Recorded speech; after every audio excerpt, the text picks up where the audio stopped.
this will also be the assembly where our Rose Court is announced and where our Scott's Angel check will be given to Tucker. And then Unite Week planning is also started. I believe it's the May 18th to the 22nd. And then Student Council is holding a teachers versus students dodgeball tournament. I think it's next Wednesday. Teachers are ready. Students are ready. This will be really fun to watch. And then Club Rush, which is very similar to what we do at the beginning of the year, where we have clubs out on the breezeway.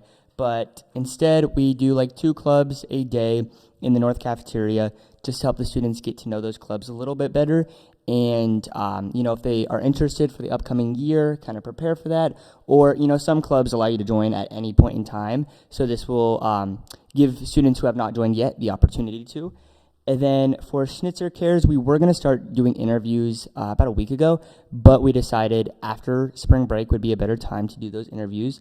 So we're going to start Schnitzer Care interviews for our grants after spring break, and that is all I have. Thank you. Okay, well, we'll be excited to know what the theme is. All right. Okay, so we're on to public comment.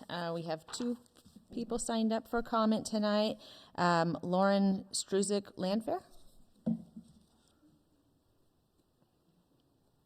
Welcome. And will you make sure the microphone? Thank you. Hi. Okay. So I have 8 testimonies today regarding the same topic, and then the person after me has 2 more. And we were told that we may or may not be able to read all of them due to the number of public comment. Do you feel that we can read all of them? Do you have an idea of how much time each one? I would guess maybe 2 minutes each, so 16 minutes. Yeah, I think it's fine because we only have 2. Okay, great. Okay, so here we go. All right. To whom it may concern, I am writing. Oh, excuse me. This is from Janet Costello Plummer, and that's JanetCostelloPlummer.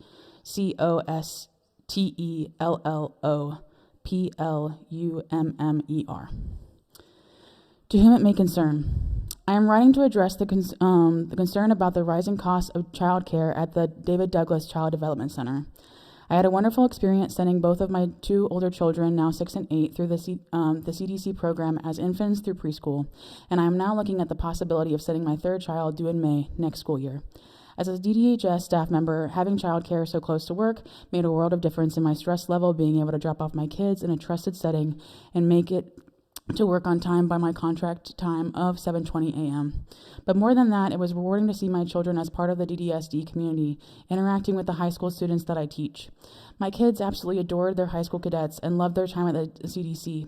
And I still to this day delight in the moments my high school students talk to me about seeing my kids and getting to be their buddy on field trips.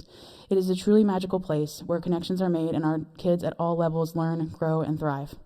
Because we have had such a positive experience at the CDC, it is our wish to send our 3rd child there next year, but with a steep increase, practically doubling that of what I paid for both of my 2 previous children just a handful of years ago, and the restrictions to 5-day enrollment only, that is now not the case.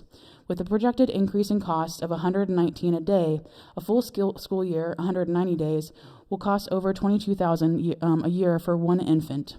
When I sent my 2 kids through our program, I paid about $50 a day in 2018, which was a total cost of less than $8,000 per year per child, and I sent them 4 days a week.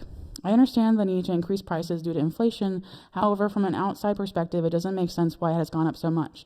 Not more than 5 miles from here, Gresham High School has the exact same kind of child development center on campus, and they currently charge $57 a day for the infant room and $55 a day for toddlers.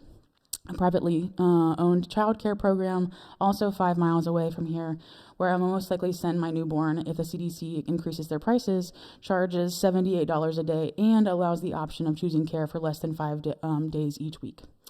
It is baffling to me that I am being asked to pay for more for childcare at the CDC next year for one child than it costs to send both of my children when they were in the Wobbler and preschool room at the same time just 4 years ago. Not only that, but it also makes me sad to think about losing the community I know. Before you solidify another price increase, I implore you to reflect on the mission and the purpose of the CDC. Is it to provide a welcoming and supportive space for teen moms to have childcare while continuing their high school education? Is it to support and retain your district staff by offering an affordable and reliable childcare option? Is it to offer a work-based learning opportunity for the high school students enrolled in the CTE early childhood education classes? Or is it simply to offer a competitive childcare setting in the Portland metro area? Thank you for your time listening to my concerns. Janet. This is from Gabby Mbeza Ngoma, spelled GabbyMbenza Ngoma. Hello, my name is Gabby Mbeza Ngoma, and I'm currently an equity specialist for the district. I'm also 9 months pregnant with my husband and my first child. We were able to seriously consider having this baby because of a few different systems that are in place in our district. The COLA on our last contract allowed us to financially prepare. Additionally, knowing that we would have the opportunity to have our child attend daycare with the district at the CDC gave us security. We are very grateful for these two things because we would not be here without them. However, in my time in the district, the price of the CDC has gone up by over $50 a day at $119 a day. Next year's tuition, the CDC, is no longer a financial option for my family. After doing the math, it is upwards of $7,000 increase from the year from what the cost is now, $80 a day. That's going from about $14,000 a year to $21,000 a year.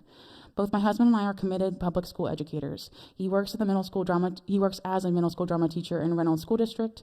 This past weekend, after finding out about the increase, we were spiraling, calling family members, crunching numbers, debating whether one of us would have to go part-time or not work for a few years. All things many people with babies have to go through that we thought we had figured out. It felt like the rug was pulled out from under us. I do appreciate the prior notice. However, for infant care, many local daycares have wait lists years long. We are already behind on finding a place for him to go. Now, instead of spending my last few weeks before he comes fully resting and preparing, I'm going to be spending much of my time calling daycares and adding our baby to wait lists. I am very aware that we are in hard times and that budgets everywhere are extremely challenging. However, something that I know about David Douglas is that we take care of each other and we are innovative.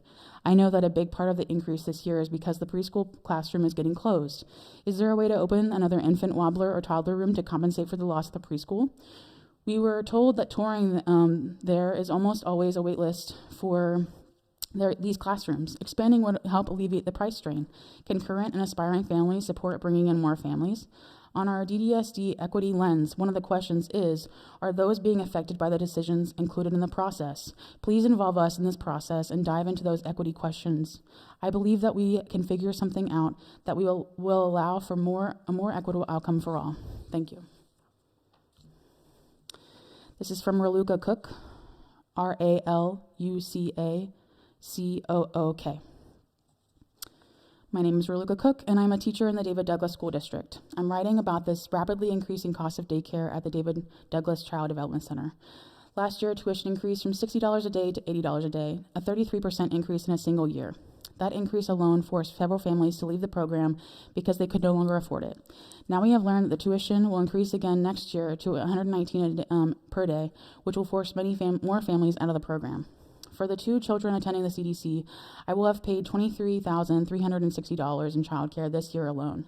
As a full-time district teacher, I am barely able to afford for my own children. With the new rate of $119 per day, my annual childcare costs for 2 children rise to nearly $35,000 per year if I stayed at the CDC.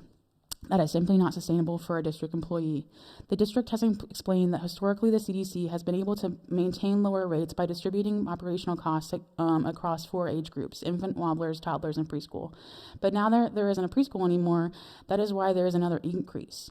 It is stated that families choose to leave our preschool and instead enroll in other preschool options because of Preschool for All. However, I want to clarify something important.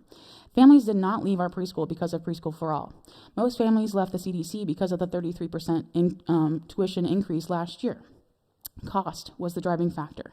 With tuition now increasing again to $119 per day, even more families will likely be forced to leave the CDC.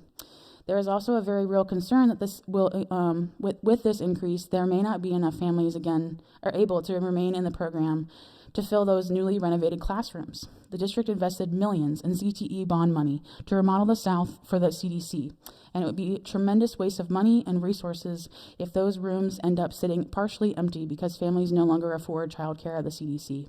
I respectfully urge the board to reconsider this increase and to find a way to ensure that families can afford childcare in the district they work in. Thank you for your time and consideration.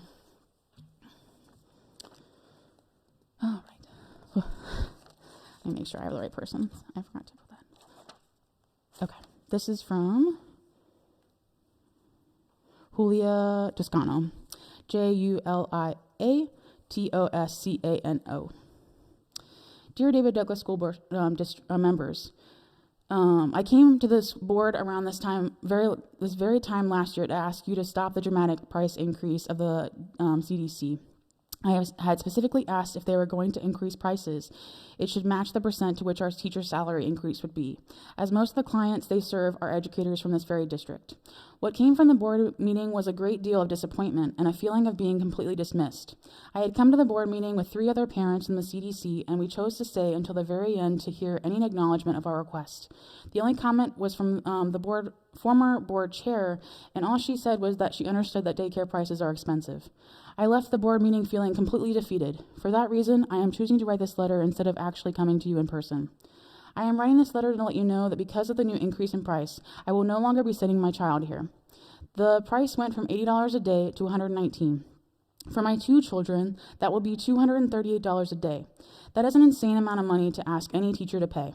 I will be sending my children to a daycare at my husband's job, where even with having to pay for summer months in that one is cheaper than the CDC is asking for. This letter is to show you that there are people that will either be forced to take leaves of absences from work or find childcare elsewhere. The price that the CDC is asking us is simply impossible for the clients they serve. The CDC has asked us to put our deposits down on March 16th to reserve our spots. In the past, teachers were waiting by their computer to submit their enrollment notice by the exact day and time they asked, as it was very competitive. But now, most of the parents that I interact with will not be submitting their enrollment notice at all. So I asked the board to follow up on those enrollment numbers after March 16th. I guarantee they will not have the spots they normally have filled. I also ask that you urge the CDC to go back to its original prices. I love my experience with the daycare, and it makes me sad that my 2 children will not be able to go there anymore. However, now, no matter how much you love your children, there are some decisions that have to be made for them that I cannot control.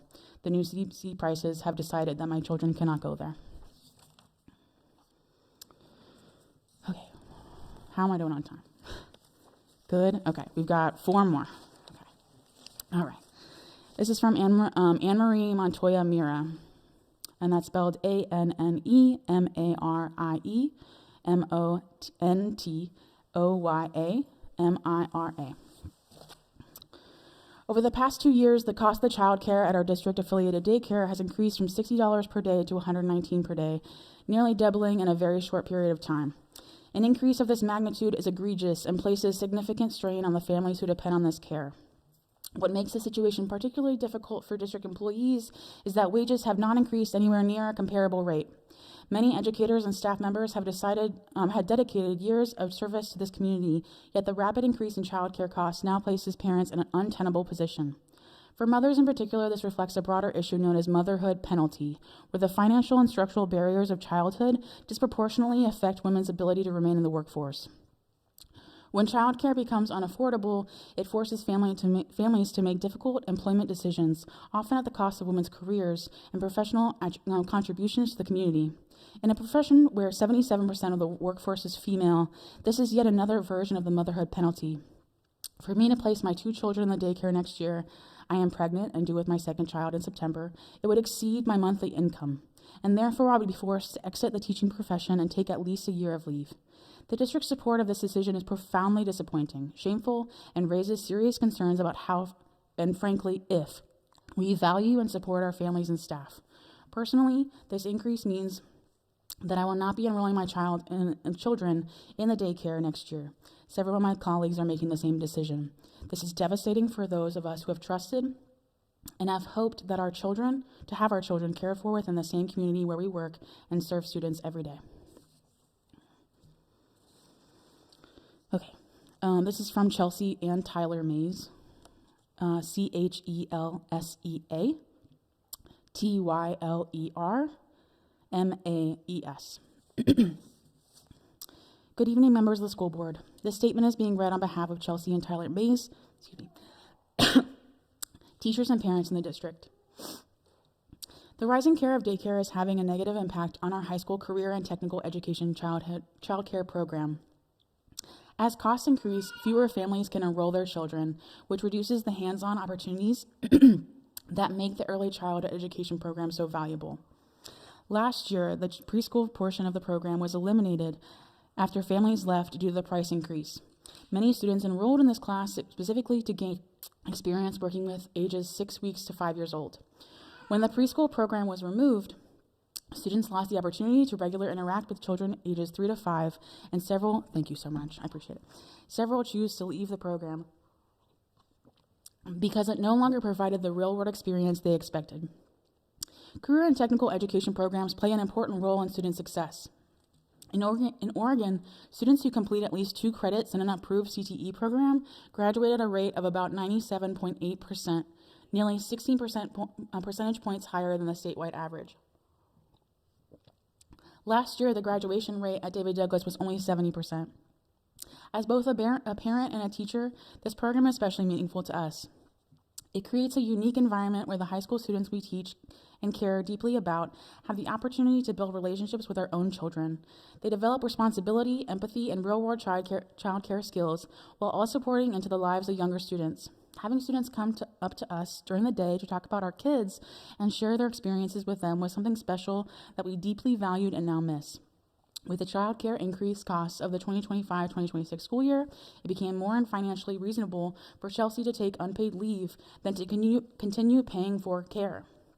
While we understand the district must manage rising costs, these decisions have had unintended consequences, reducing enrollment, limiting student learning opportunities, and impacting participation in a CTE program the district has invested heavily in. We hope the district will consider the broader educational value of this program and work towards solutions that keep it accessible for families and meaningful for students. 2 more. We're doing great, y'all. Okay. This is from Michael Theophilus, MichaelTheofelis. To David Douglas board members, I'm writing for the second time in as many years to express concern and seek clarification about recent changes to the CDC. The proposed price increase represents a 70% jump in 2 years. For many district employees, this makes the program unaffordable. Over the years, the district and superintendent have emphasized the commitment to listening to staff and addressing concerns promptly. Unfortunately, questions about rising child care costs raised last year were never clearly addressed, and the current increase has now priced out many of the same employees and families the program was intended to serve. To put it simply, 119 a day with a 5-day requirement, the CDC will lose current attenders and be financially insolvent in the 2026-2027 school year. This community recently approved a bond measure which included money to build and renovate the child care center in the south of the high school. If this center cannot be fully filled, this was a misallocation of community and taxpayer funds, which is a disservice to Oregon taxpayers. By pricing out the individuals this district and community serves, you have wasted their money and will likely see this building sit vacant until prices come down. Pat Comar has indicated that price increases are due to a lack of preschool enrollment, a program that isn't even offered by the CDC. Further, multiple current rooms have unfilled seats due to the price increase from last year. With this further price increase, enrollment will continue to drop. People will lose their jobs, and a newly renovated building will sit unused. I would respectfully ask the board and district leadership to clarify how the new pricing structure was determined, what enrollment projections were used to justify the increase, specific staff to student numbers, and how the district plans to ensure the CDC remains accessible to the families and employees it is designed to support. If this district and the superintendent cannot address these concerns and make sure bond money is properly utilized, they are not fulfilling their duties and responsibilities to staff, students, or the community as a whole. Signed, Michael Theophilus. And this is from me. My name is Lauren Struzik Landfair. It's LaurenStruzik, Landfair.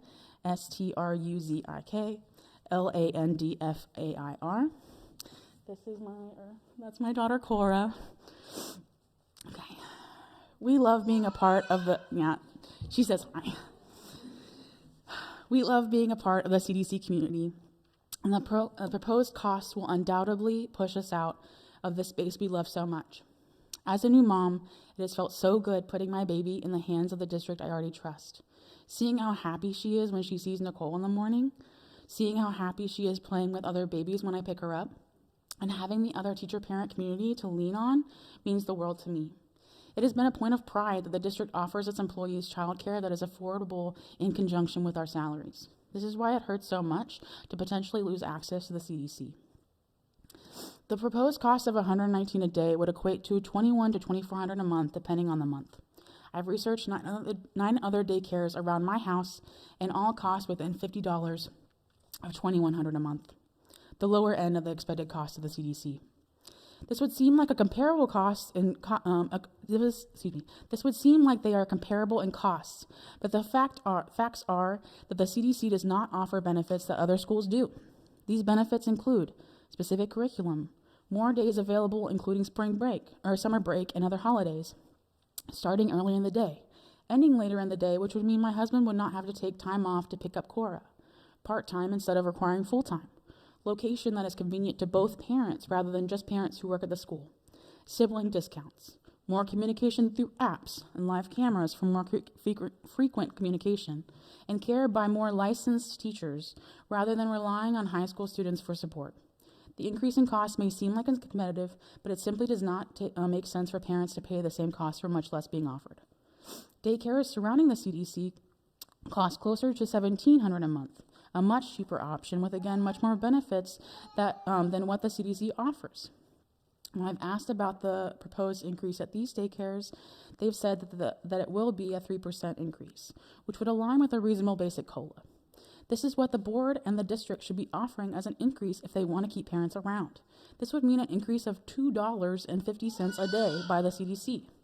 At this point, if the increase is put at above even $90 a day, a 12% increase, our family will choose to leave, and weighing all the costs and benefits, I would encourage other parents to do the same.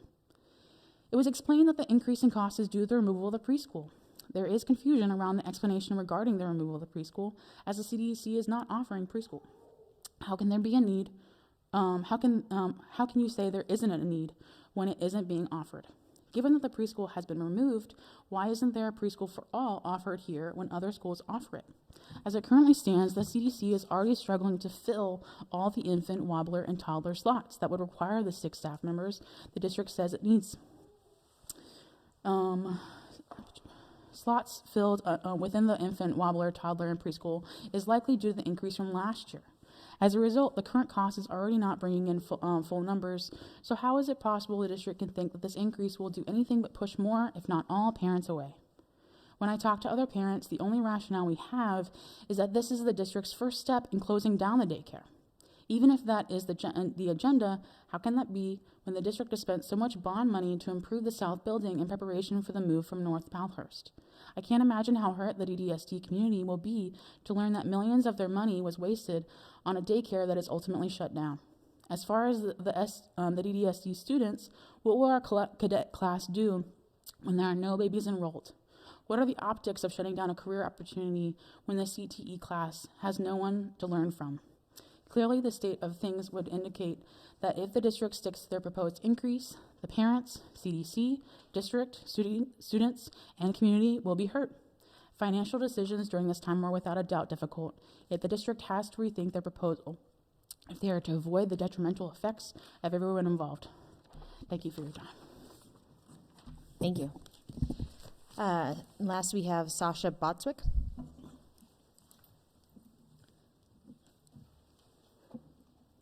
Welcome. Hello. I'm also reading just the 2 statements, so one from myself and one from a coworker. I'm going to start with my coworker's statement.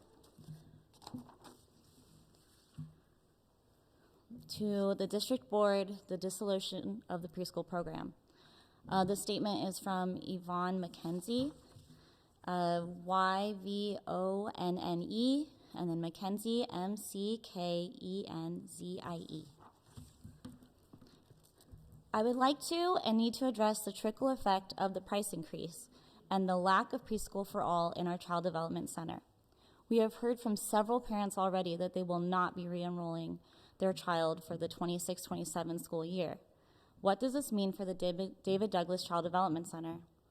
Almost certain possible outcome will be that we will have 0 children enrolling.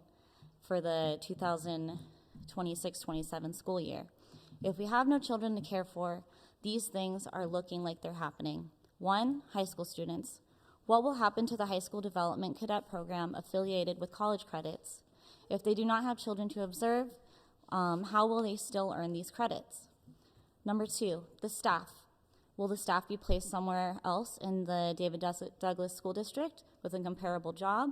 Will we lose our job altogether? Parents. These parents, teachers, and other members of our David Douglas community that have been bringing children to our care throughout the move confusion, the price increase in 2025, and the stipulation that you must be enrolled full week versus by the day, they have stuck it out. They are left to find a trustworthy child care provider. No new spots in any child care are easy to come by, especially a reputable child care. The price increase is drastic and unaffordable. Some families are looking at an $800+ month increase, more than 50% more than what they are currently paying. Teen parents. This would also mean, for teen parents, this would also mean that we have nowhere for our teen parents to take their children to get the guidance, care, and help they need to grow and nurture their children while completing high school, creating a hardship for them. We are in the midst of opening new classrooms in the South Building this September. The reconstruction of the classroom came at a hefty price tag, and it would seem redundant at this point to not be able to use that space for what it is intended for. We have already lost our preschool program due to parents being able to take their children to preschool for all sites and for the raise in the rates last year. The toddler room has already lost 2 children this year, and at least 3 children that would have been preschoolers this year. We lost them due to the fact that they can find free or lower priced preschool. Why would they continue to pay for something they can get for free? The parents who are leaving while their children are still in our care due to them needing to look for the next year, they had to secure a spot, and their children would be grandfathered into the preschool program for all. If we can't get a preschool for all in the CDC, we're going to fizz out, and it's a high probability that this will occur in the 26-27 school year. My proposal is to bridge the gap of the deficit in our program. We need to get on board ASAP to get a preschool for all in our David Douglas Child Development Center, thus creating funding for the center and pulling us out of the red. Please keep the increase of tuition at a minimum for the current parents. I have literally seen the emotional stress this is causing our families who want to keep their children in our program but have been utilizing it for years. And lastly, if this is a deliberate intention to eliminate the CDC program, please be transparent with your employees, as this is our livelihood. Thank you for your time. Yvonne McKenzie. All right, and then this next statement is from me. Hello, my name is Sasha Bostwick, S-A-S-H-A, Bostwick, B-O-S-T-W-I-C-K. I am speaking today to you as both a parent and a teacher from David Douglas Child Development Center. Like many families in our community, I rely on childcare so I can work and support my child. As a low-income family, we are lucky and we receive ERDC, Employment-Related Daycare funding from the state of Oregon. This increase far surpasses the cap of funding provided by the state. The cap for a child over age 1 in a non-licensed daycare is $14.90 each month. This year has already been a struggle with the increase from last year. There is something not right about a teacher of a program not being able to afford it. I can use my education and expertise to teach the children of those that are better off than myself, but my own daughter does not deserve the same. This is not equitable and honestly feels classist. I have compiled the rate of schools in the area that serve children under the age of 3. The rates are drastically lower than the intended price increase and follow suit with our current rates. Many of these schools offer sibling discounts, full-time discounts, low-income flexibility, and the ability to attend less than 5 days. As a teacher who works inside the daycare, I see families who walk through our doors every morning. I see the stress on the parents' faces when the tuition increases. These are hardworking people, most of them teachers, staff members, and essential workers in our schools, who are simply trying to do their jobs knowing their children are safe and cared for.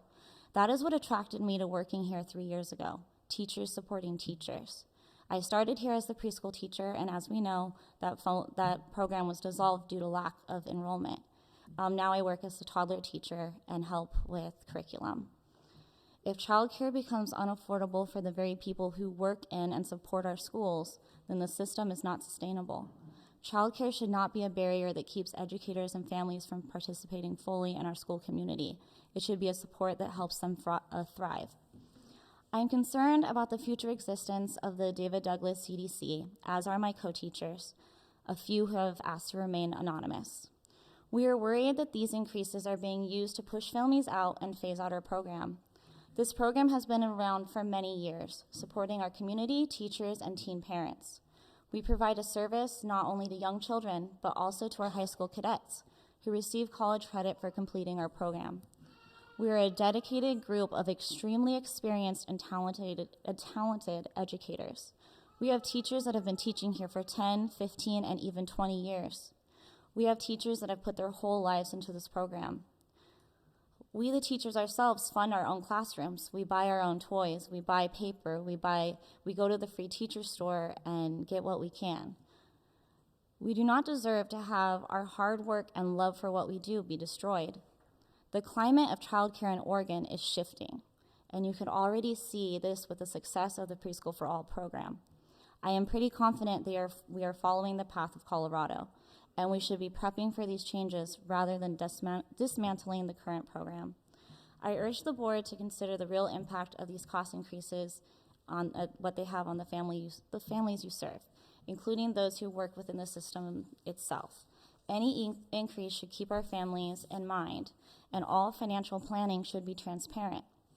Please explore solutions to keep childcare accessible and affordable, because when families are supported, children succeed, and when children succeed, our schools and David Douglas community grow stronger.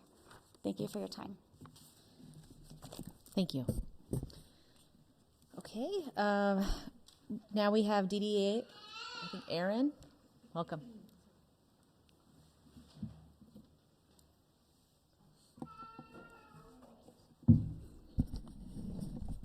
Hello.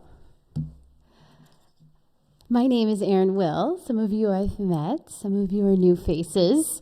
I'm not Alice, but I serve as one of the vice presidents for the David Douglas Education Association, specifically for the Multnomah Early Childhood Program.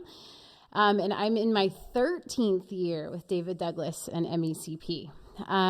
So what has DDA been up to? And I had to ask Alice because I don't know all the things because I work with the littles.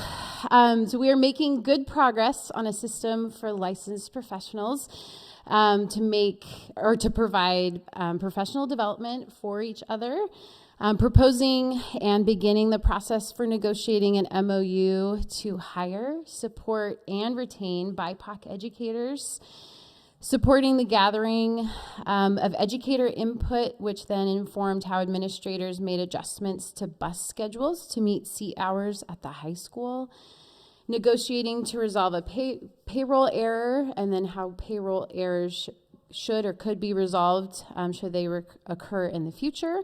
And then, there's this big bargaining project we have going on. A huge thank you to our high schoolers who've been providing some supervised care for our kids. I know my kids have been loving it. And now I just want to share some things. I read something the other night that said, do you remember where you were on March 13, 2020? And I won't lie, I had this don't love that. But I sure do. It was a Friday, similar to tomorrow. And I was at home on an unplanned day off. And this article was implying that March 13, 2020 was our last normal day, whatever that normal word was. Well, March 11, 2020 was actually my last normal day. March 12, 2020, I was at a Head Start at Mount Hood Community College, where I was serving as an early childhood special education speech-language pathologist, where I supported 8 different classrooms. I spent a lot of time there. I even called it my second home. I was preparing to transition actually out to Corbett, where I was scheduled to hold a pre-evaluation conference, when I received an email from our then director, Lisa Grotting, that I had to read numerous times, and then actually out loud to someone else, that said something about going home out of an abundance of caution because of this coronavirus. And I was very confused. And I got ready and went home. I remember saying, okay, well, extended spring break, that sounds great.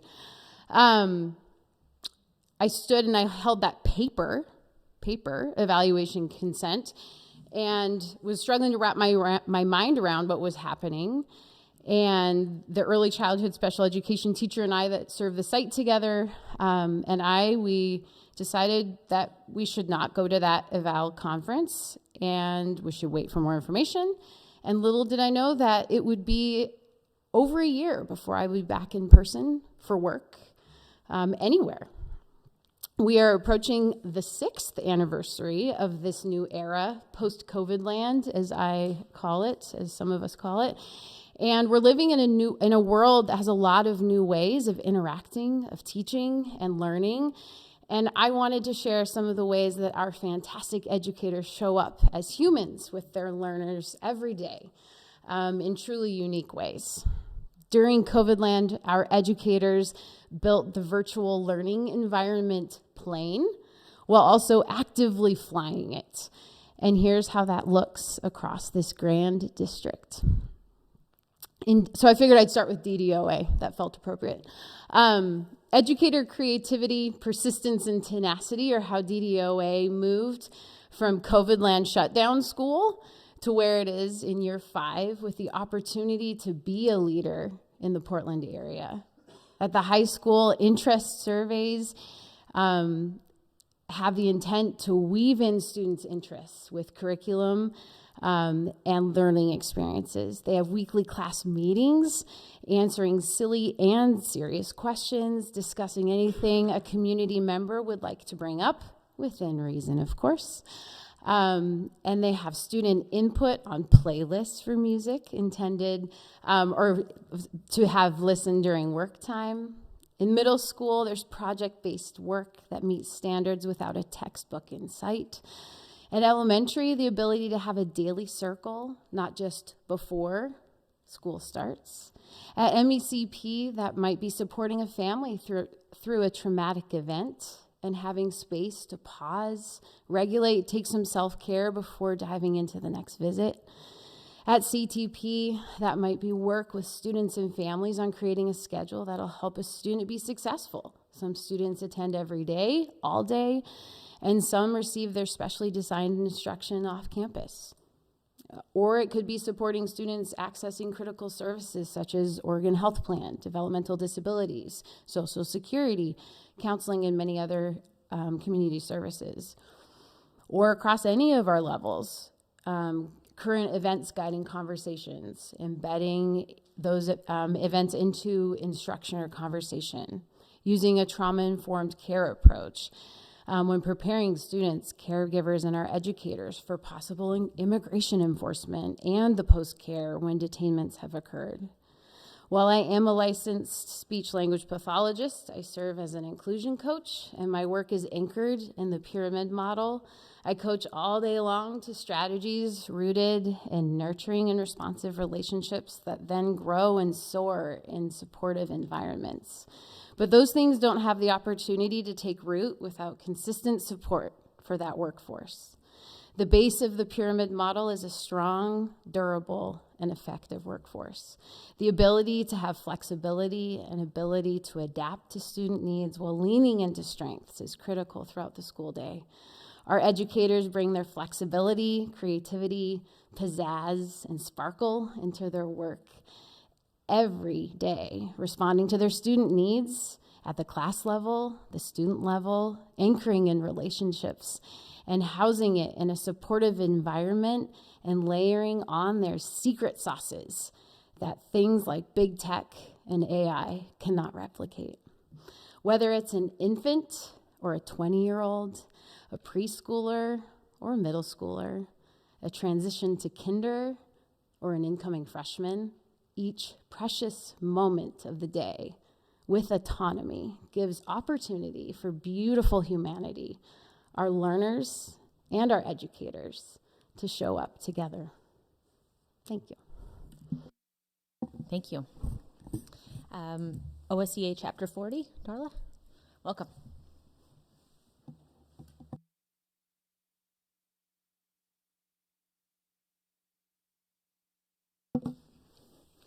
Hi there, I'm Darla Black. I'm the OSCA Chapter 40 Classified President. I'm also the Secretary over at Gilbert Park Elementary.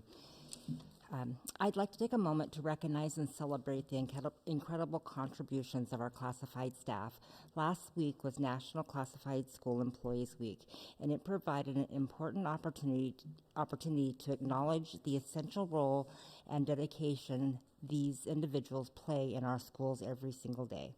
Across the David Douglas School District, classified staff members are often the first to greet our students in the morning and the last to wish them well at the end of the day.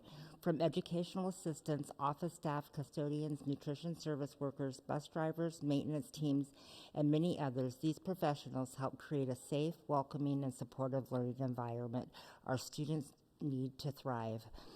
Their work frequently happens behind the scenes, but its impact is seen and felt throughout our schools. They support classroom learning, ensure our buildings are clean and safe, keep students fed and transported, and provide daily care and encouragement to our young people and our community. I want to extend my sincere appreciation for the commitment, compassion, and professionalism that our classified staff demonstrate every day. Their dedication strengthens our district and makes a meaningful difference in the lives of our students and families and staff. I would also like to recognize something that is becoming increasingly difficult for many of our classified staff. While we celebrate their dedication, we must also acknowledge the stress and burnout many are experiencing on a daily basis. Our staff are supporting students who come to school carrying significant trauma, complex behaviors, and unmet needs. Classified employees are often on the front lines of this work. They care deeply about the students they serve, yet many are expressing a growing sense of exhaustion and helplessness. I hear from special ed instructional assistant, classroom instructional assistant, bus drivers, and many others. They are committed to supporting students, but they also are asking difficult questions. How do we continue to support students when nothing seems to make a difference? How do we continue to feel that our work matters at times it feels like nothing we do is enough? These concerns are real, and they are being expressed daily across our schools. The frustration and uncertainty our staff feels should not be dismissed. They should be understood. I respectfully ask the school board to take a deeper look at what has changed in our district over the past few years.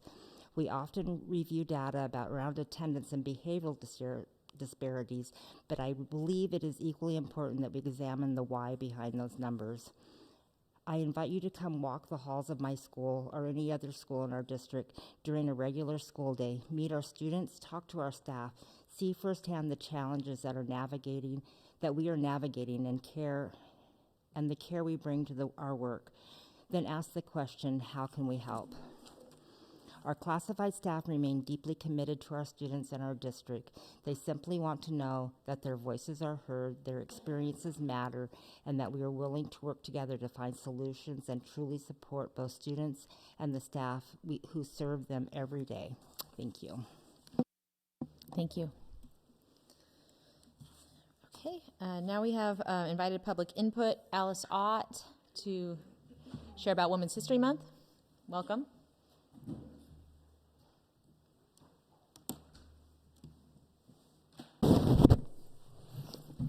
Good evening, everybody. My name is Andy DuPont. I teach 6th grade at Alisat Middle School. I was just thinking about how I've known Miss Sandy Hanna for the last 2 decades working in the district. I know.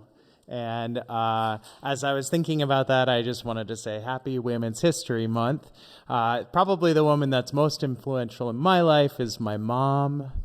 She is a sole caretaker of my dad, and they just moved into a small house in Vancouver last weekend, and she is doing it all by herself. So it's a month when I'm really thinking. I already texted her how proud I am of her, and I have to bolt as soon as this is over. I'm not to brag or anything, but I'm going to see Justice Ketanji Brown Jackson tonight for the Everybody Reads. I know, and when I think about women who have made history, that's somebody who I want to celebrate tonight.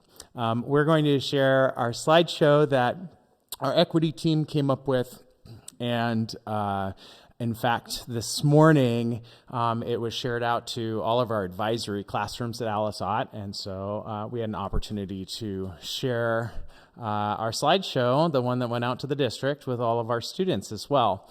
So I'm going to have a couple of our equity team members share some of the slides. Okay. Hi everyone, my name is Eric Flores. I wish I could say I was a new teacher. I only been here for 5 years, but I've 25 years now.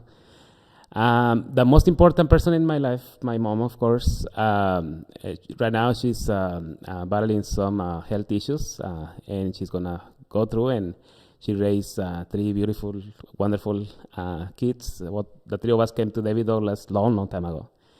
And 2 of us were here. My sister at one point, she was also here. So happy Women's History Month. So number 1, we're gonna start with breaking barriers, and we're gonna honor the contributions and achievements of women in history throughout the world. And if we could move to the next one, whoever has PowerPoint. Women's History Month, celebrated annually in March, honors the contributions and achievements of women in American history and society. It originated from a local 1978 California school celebration and became a national week in 1980, evolving into a month history long observed by Congress in 1997. And the Alisat Equity team, we decided to include different illustrious women from many parts of the world. Too often, the women were unsung, and sometimes their contributions went unnoticed, but the achievements, leadership, courage, strength, and love of the women who built America was as vital as that of the men whose names we know so well. Jimmy Carter, March 2nd, 1980. All right. Hey, everybody. My name is Sherman Floyd. I've been a part of the David Douglas School District most of my life, first as a student, then as an instructional assistant, and now for the past 2 years as a teacher, thanks to the Grow Your Own program. So many women throughout my time in this district in my life have made a huge impact on me and gotten me to where I am today. And a few I'd like to thank right now are Amanda Vogel and Deline Cugini for being mentors of mine. I'd like to thank Andrina Velasco and Tay Spears and Holly Shower for believing in me and pushing me to become a teacher. And Rosa Floyd, the Oregon 2023 Teacher of the Year, also my mom, for being my biggest inspiration to do what I do today. Between these women, hundreds, if not thousands of lives have been changed. And at Alisat, women make the school run, from the office assistants to our head custodian to the lunch workers providing food for all of our students. In class, we study historical figures such as Gladys West, someone who has innovated our lives. We also study figures such as Katherine Johnson, Sojourner Truth, Mary Mother Jones, Maya Angelou, Sally Ride, and many more. Those are just a few that we've studied this year. While these women are celebrated and talked about, it's also important to recognize that women still face many challenges today. The data shows that women make up 50% of the global population, or more than 50%, perform 66% of the world's work for only 10% of the world's income. So it's important to recognize that as well. Next slide, please. Last but not least, another meaningful contributor is the woman who our school was named after, Alisat. She was a beloved educator in the David Douglas School District who held all sorts of positions, from classroom teacher to superintendent. Alisat Middle School was named after her passing in 1981, and it feels good to work in a building that is named after such a impactful educator. So thank you.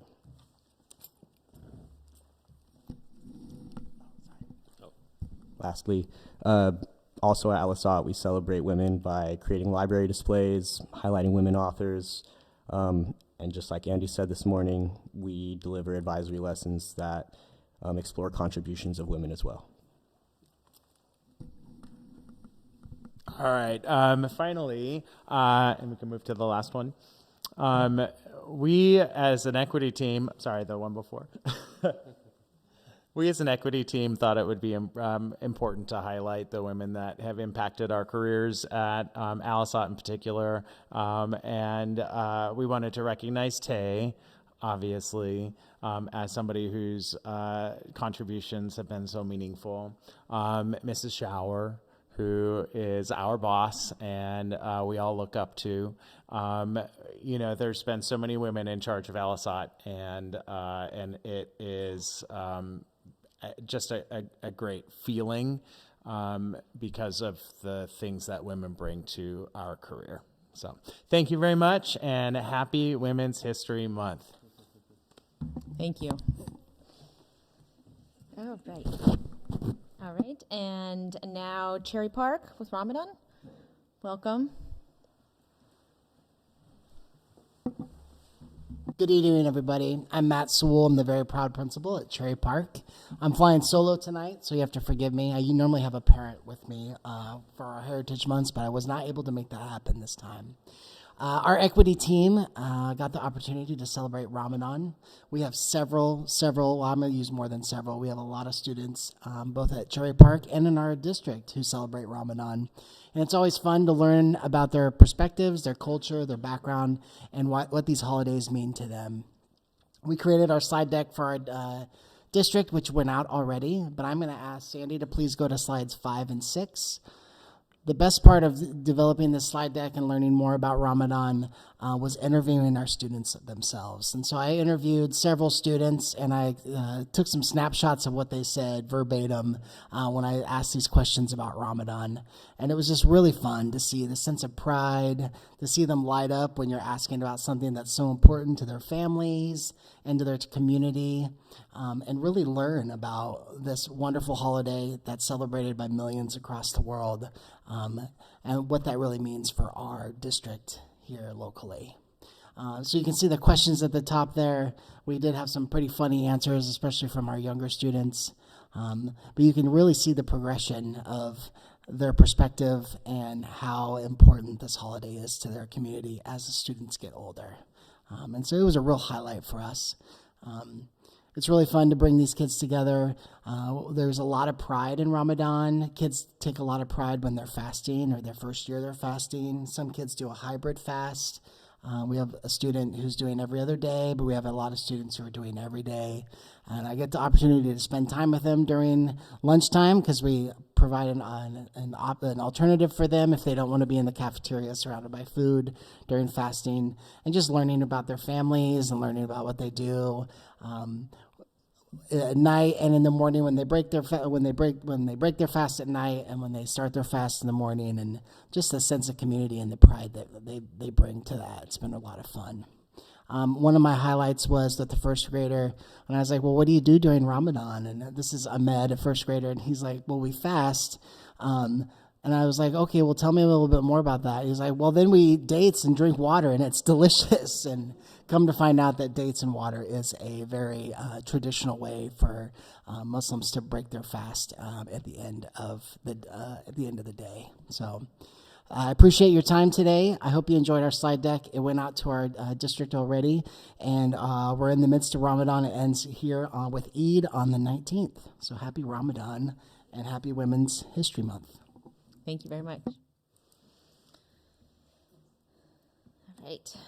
And now we have Women's History Month proclamation we'll share in reading and recognition of Disability Awareness Month and Ramadan. So let's get that open.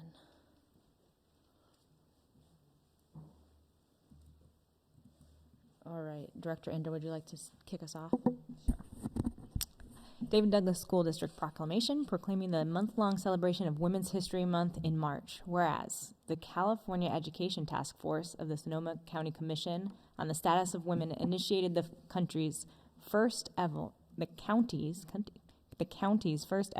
Women's History Week celebration for 1978, and the week March 8th, International Women's Day, was chosen as the focal point of the observance. And whereas similar celebrations were quickly organized across the country and national advocacy built around the declaration of a formal National Women's History Week, and Whereas President Carter issued the first presidential proclamation declaring the week of March 8th, 1980 as National Women's History Week, and whereas thousands of schools and communities began celebrating National Women's History Week, and by 1986, 14 states had already declared March as Women's History Month, and whereas in 1987, Congress declared March as National Women's History Month in perpetuity, and a special presidential proclamation is issued every year which honors the extraordinary achievements of women in the United States, and whereas the 2026 National Women's History Month theme is Leading the Change, Women Shaping a Sustainable Future, and Whereas during Women's History Month, we acknowledge the paid and unpaid achievements and contributions made by women to Oregon and the United States homes, culture, education, politics, arts, literature, science, technological developments, and economy, despite institutional and systemic injustices designed to prevent and limit these achievements and contributions, and whereas during Women's History Month, the David Douglas School Board acknowledges the additional determination, hard work, and perseverance women of color, LGBTQ identifying women, and low-income women of color must put forth to be heard and seen, and that these additional efforts are a result of inequitable institutional and systemic injustices. And whereas women in the United States have been leaders in securing their own rights of suffrage, voting, education, economic opportunity, safety, and whereas women in the United States have also been leaders in the abolitionist movement, the labor movement,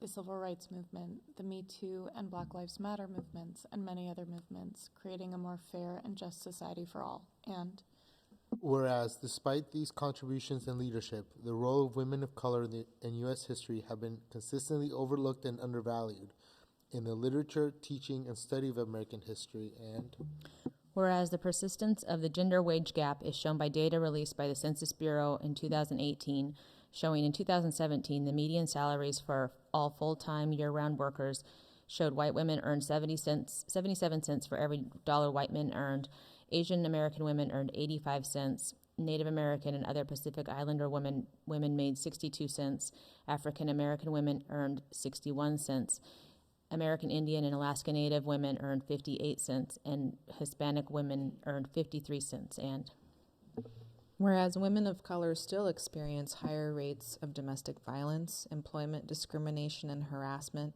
bullying, and other safety issues than white women, and whereas according to the Portland Housing Bureau's 2018 State of Housing Report, single mothers in Portland cannot afford a 2-bedroom rental unit in any neighborhood within the city of Portland, and whereas 82.6% of white girls in the 2024-2025 four-year cohort graduated, 84.8% of Asian American girls graduated, 71.7% of black girls graduated, 72.8% of Hispanic Latinx girls graduated, 0% of Native American, Indian, and Alaska Native girls graduated, 50% of Pacific Islander girls graduated, and 79.3% of multiracial girls graduated. And whereas the overall graduation rate of 77.7% of the women student cohort in the 2024-2025 four-year cohort was higher than the men's student cohort average percentage of 71.7, and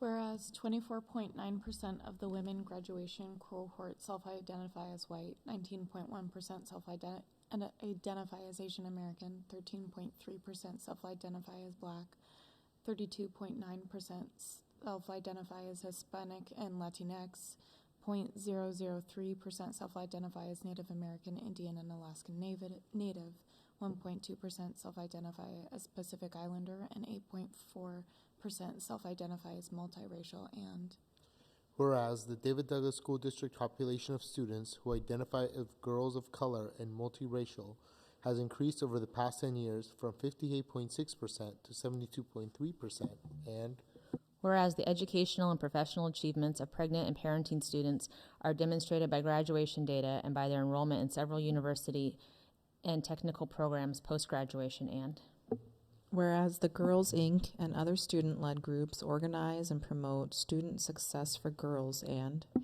whereas 77.06% of the licensed workforce are women, 83.89% of which has self-identified as white women, 4.6% has self-identified as Asian American women, 1.07% has self-identified as Black women, 6.74% has identified as Hispanic Latinx women, 0% has self-identified as Native American Indian and Alaska Native women, 0.15% has self-identified as Pacific Islander women, and 3.52% has self-identified as multiple race. And whereas 73.52% of the classified workforce are women, 68.31% of which has self-identified as white women, 5.34% has self-identified as Asian American women, 3.49% has self-identified as Black women, 18.10% has self-identified as Hispanic Latinx women,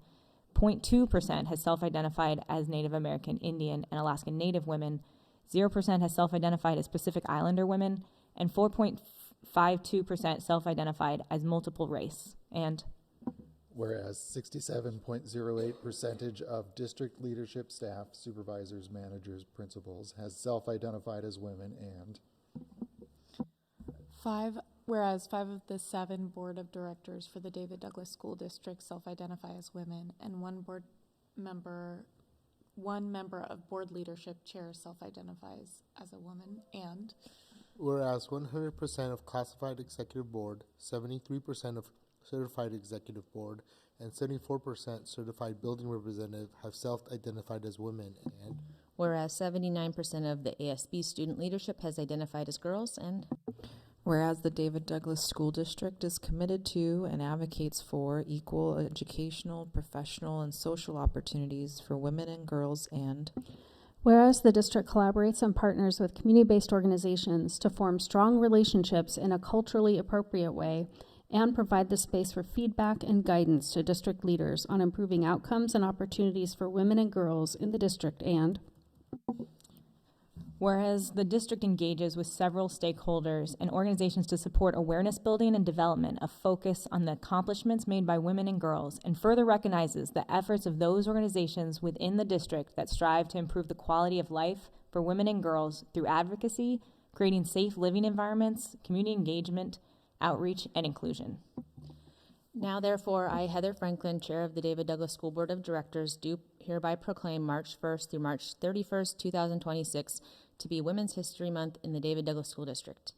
Be it further resolved that the David Douglas School Board of Directors strongly encourages our staff and community to observe, recognize, and celebrate the culture, heritage, and contributions of women and girls to our country, our state, our cities, and our schools.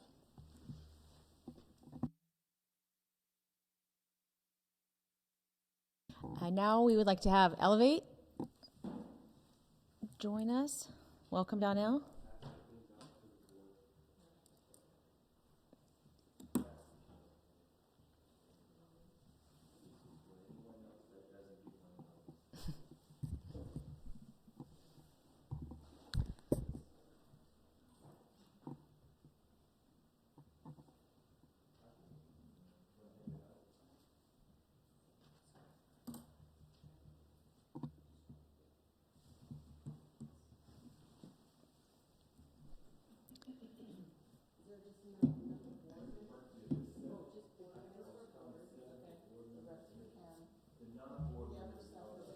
Thank you.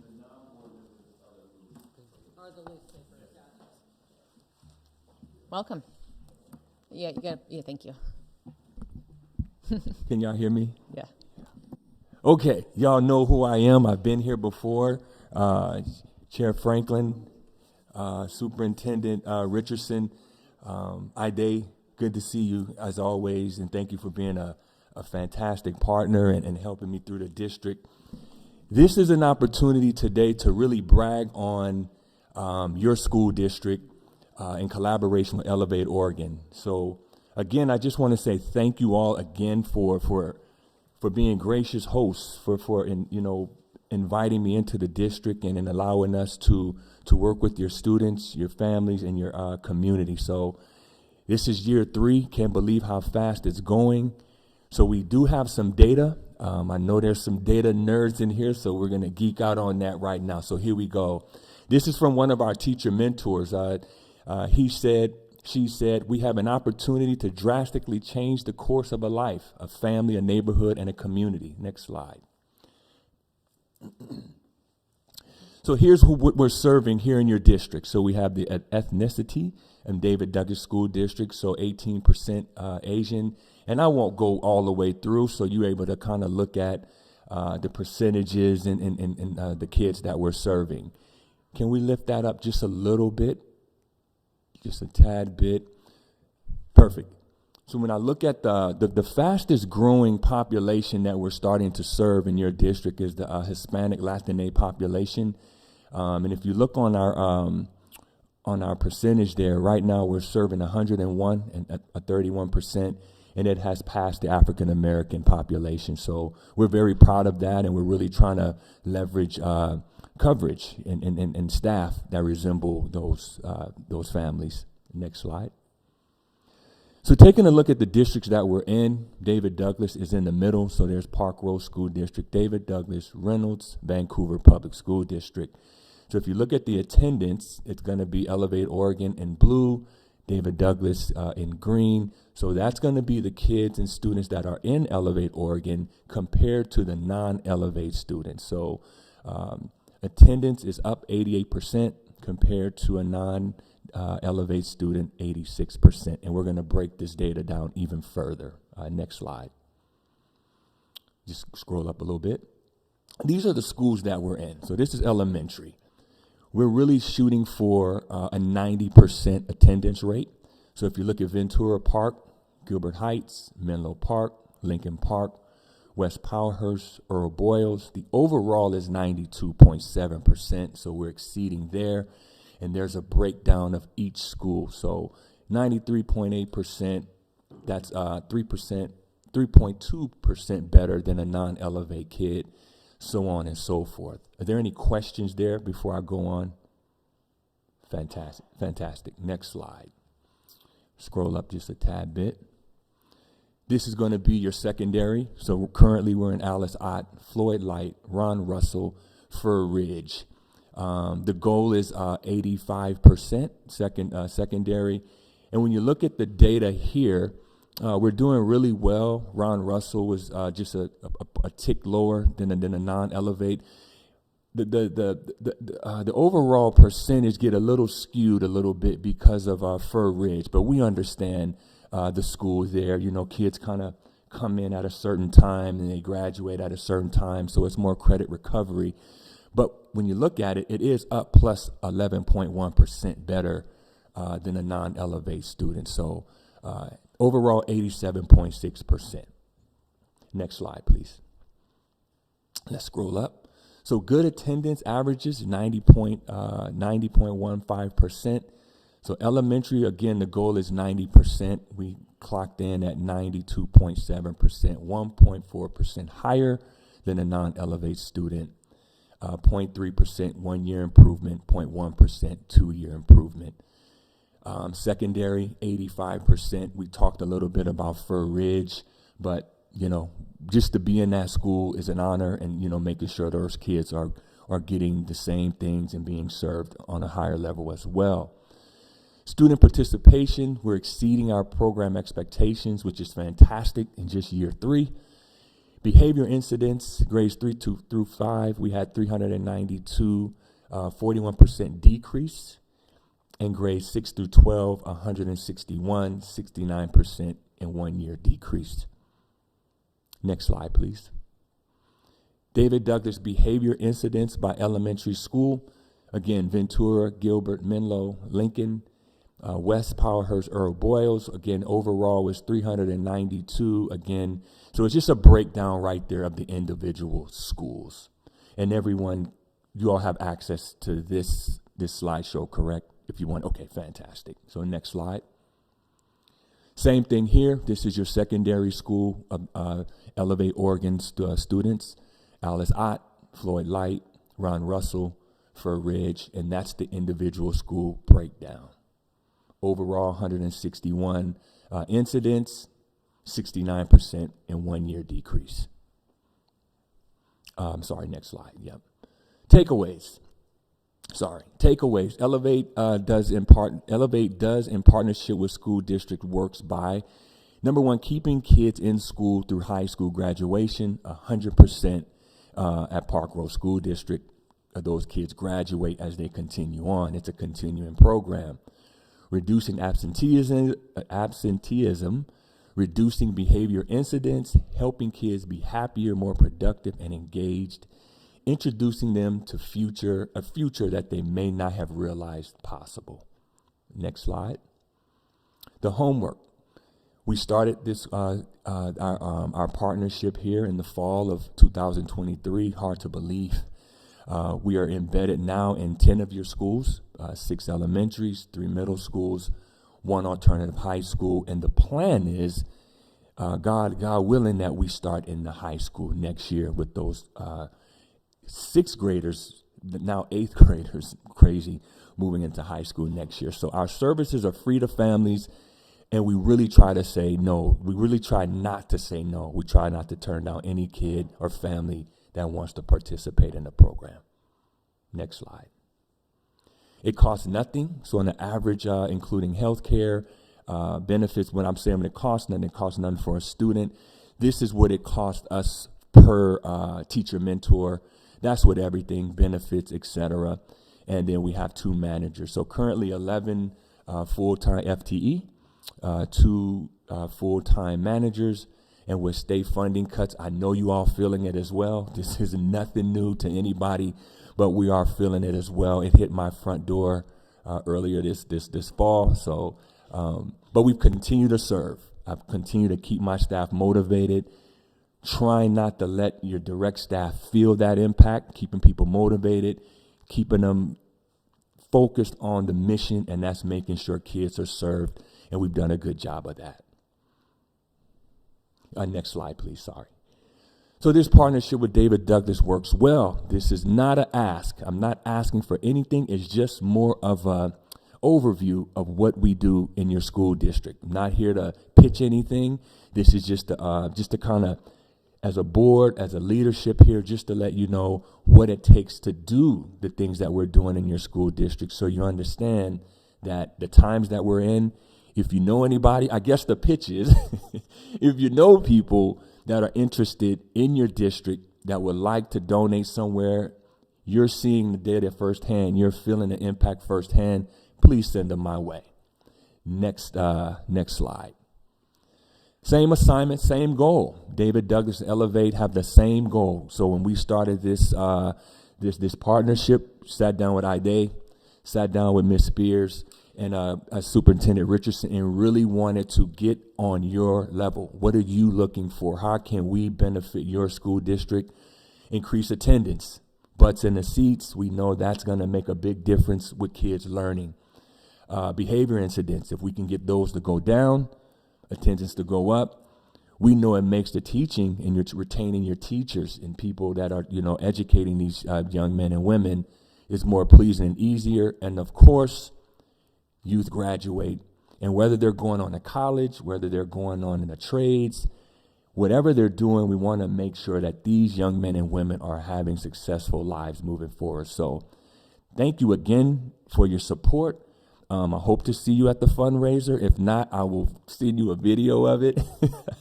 But again, I'm just thrilled, and just year 3, and we're seeing this much movement.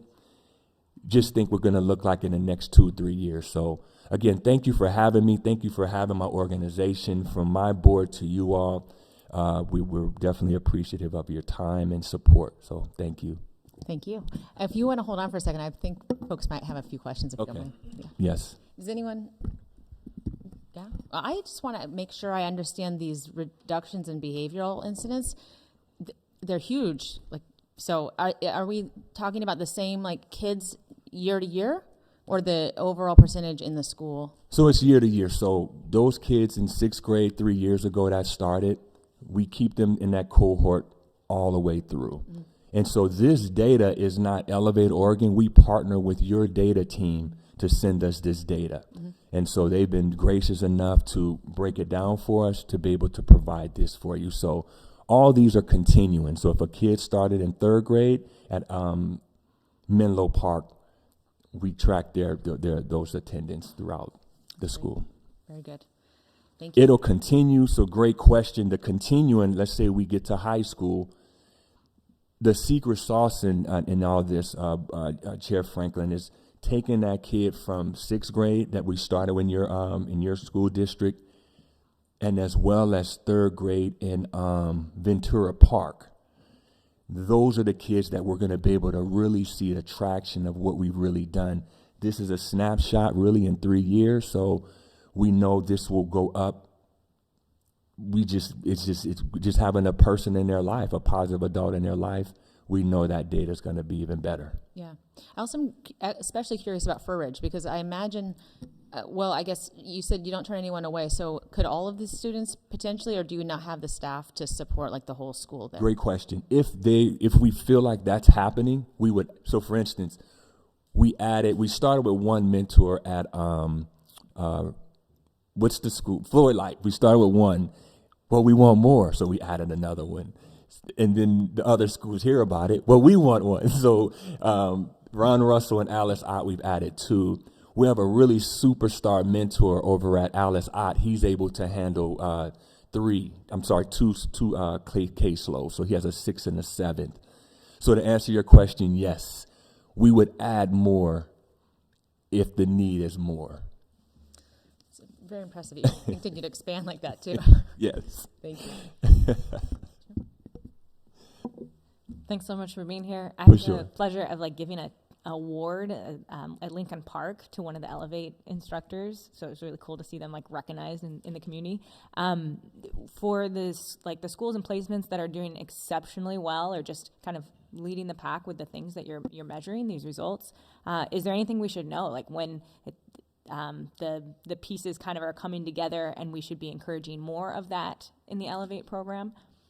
Can you repeat that one more time? Yeah, it's kind of like what Chair Franklin was saying. You know, you were saying there's kind of a secret sauce, and sometimes you have schools clamoring for more support. Is there like you're finding a good ratio, a good number of kind of like a critical leap that schools are taking sometimes when you're looking at how many Elevate staff versus families that are interested in cohorts? So for those schools that are doing really well in your attendance and behavior and any other kind of measurement, is there something you want to kind of highlight to us that we should keep encouraging? Absolutely. To an extent, I still think we're still a secret here in this district. There's other entities and other organizations that do great work. But definitely, I think every kid needs positive adults in their lives, and the more the better. What I would say about Elevate Oregon is the secret sauce is the continuum. The secret sauce is that we're there all day, every day. We're in your meetings with your teachers. We're in educational meetings. So we're not just parachuting in and saying, okay, we got this set of kids. What I'm starting to see now is that more and more kids want to be a part of it because of some of the things, the extracurricular things that we do outside of the school. So really, I would say anything that we can do collaboratively to continue to get our name out, sharing the data. We can have an Elevate Oregon night, to get that word out. But yeah, and even just testimonials from principals in schools that we are in, and talking to them about the benefits that they see at Elevate. All right, thanks. Absolutely. I'm not familiar with the process of how you identify what students you're supporting. Great question. How do we identify? And this comes up quite a bit. So if you look at those, your goals, When we come into a school, we're going to meet with a principal, we're going to meet with a counselor, we're going to meet with parents, we're going to meet with, if a kid is going from elementary to middle school, we're going to talk to as many people as possible to see how many students you have deficient in a few of these areas, maybe one or two. If you're deficient and you're notorious for not attending school, that's kind of going to be a trickle effect on how a lot of times kids are going to just have behavior incidents, so they don't have to be there. They know how to get out of the classroom. So we identify that first. So we really lean on the school district to help us identify those students. We're 3 years in now, so we're able to have more word of mouth. We're able to, and of course it goes with the economic barriers as well, what parents can afford. And I believe, if I'm correct, David Douglas is it a free lunch district? So most kids will be qualifying for our program. But when I think about what are we actually looking at, it doesn't necessarily have to be an African American, Latine, or a kid of color. It can be any kid, any student that is falling deficient in those areas that need an extra push. The reason why we emphasize certain things is because we're able to write and get more funding for a certain demographic of youth. But those are the things that we look at initially, and that's a lot of times parents and principals and teachers will identify Elevate Oregon as a support system.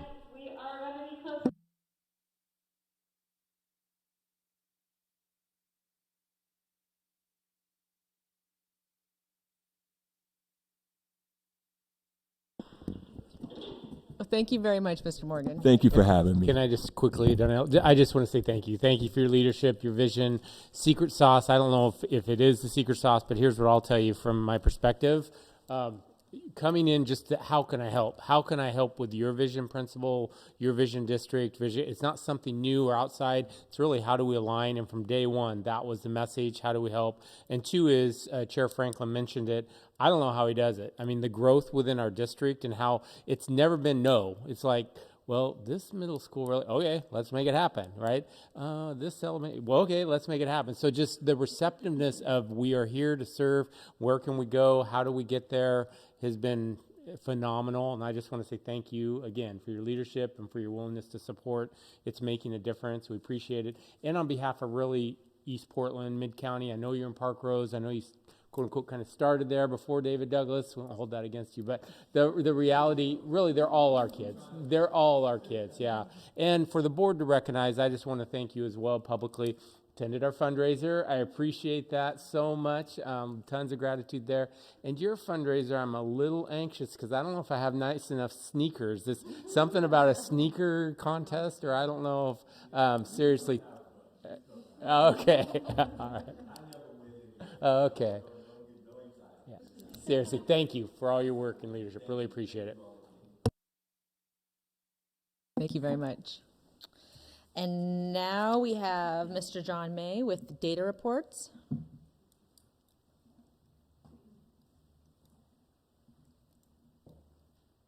Sorry, the first data report, graduation data.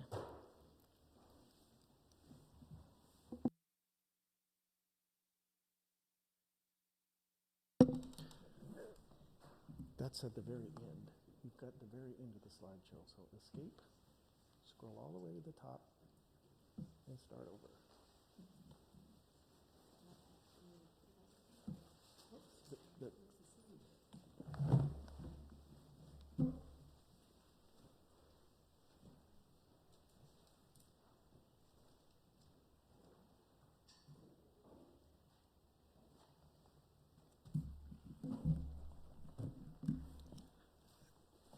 All right, if you haven't had enough data, I'm going to hit you with the fire hose here. My name's John May. I work part-time for the school district on a post-retirement contract. I've been around here a really long time. I've been a district resident up until a few months ago for 4 decades. My only child went K-12 through David Douglas. And my wife taught for many years in David Douglas and retired as an elementary principal here. My family is deeply embedded in this school district and highly invested.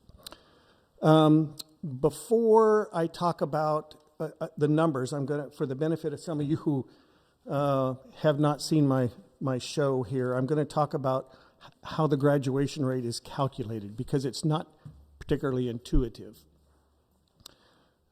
A rate involves a very simple math problem. It's a number divided by a number. Florence was a math teacher, right? You can tell me that's true, right? You can back me up on that.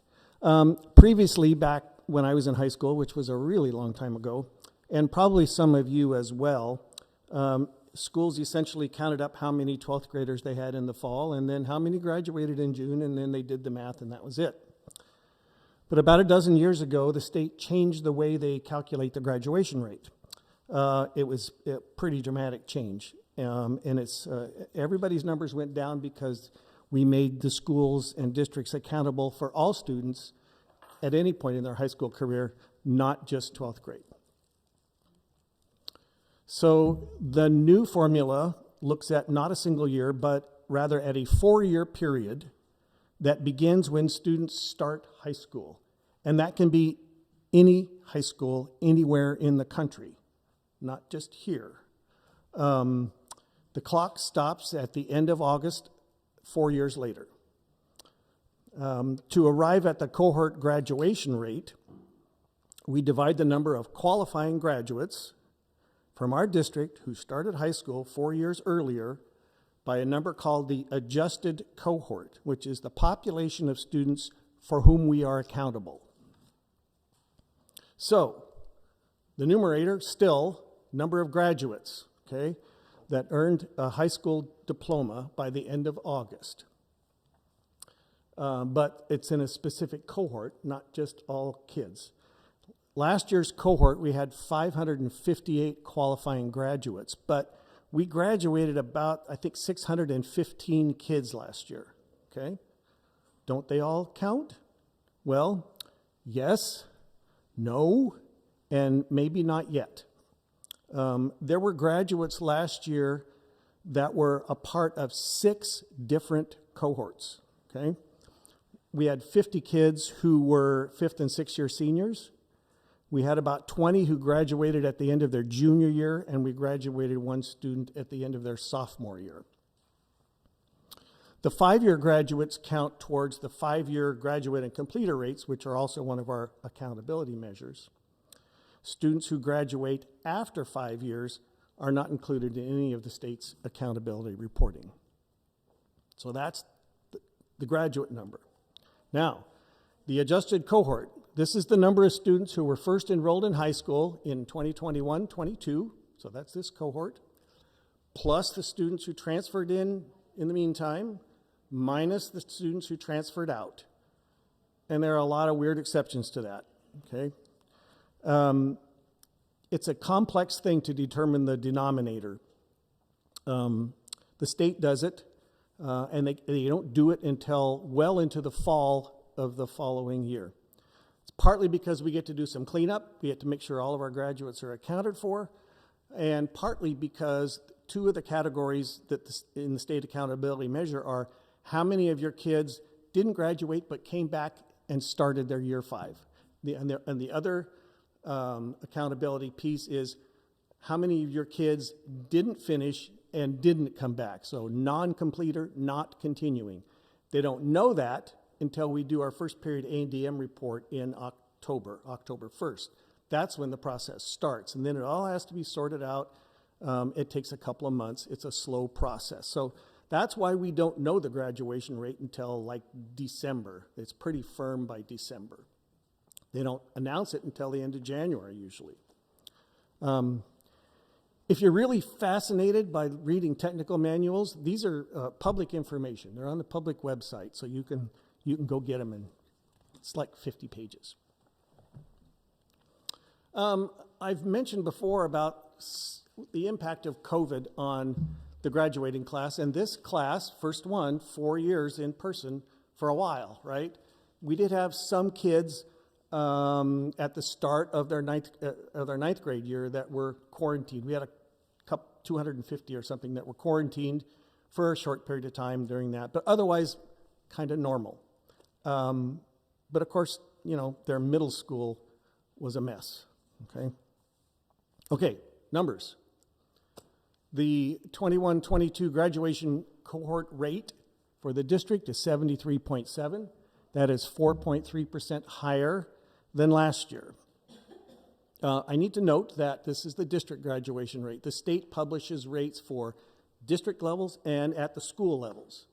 But in our case, although we have alternative programs, we only have one high school. Fur Ridge and the Online Academy are programs of the high school, so they all roll together for accountability at the state level. In years past, we could see a difference between the district rate and the school rate being a little bit higher, because we had a number of kids in outside placements, and those were typically counted against the district but not against the school. Recently, the state has changed the way they do that. They want all the kids possible to be accountable to a school. So last year, in last year's cohort, we only had one student who was accountable at the district level, but not at the school level. Historically speaking, here is the rate over time, the blue line being the graduation rate.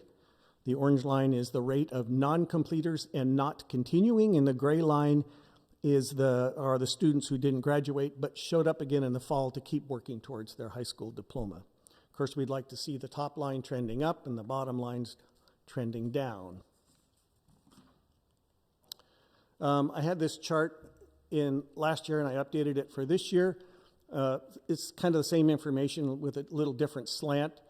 You can see the peak that you see on here looks like the 16-17 cohort, which was the class of 2020, but I don't use that as a benchmark. The state made accommodations that spring in March of 2020, as you've heard about already, that I think inflated the number a bit that year.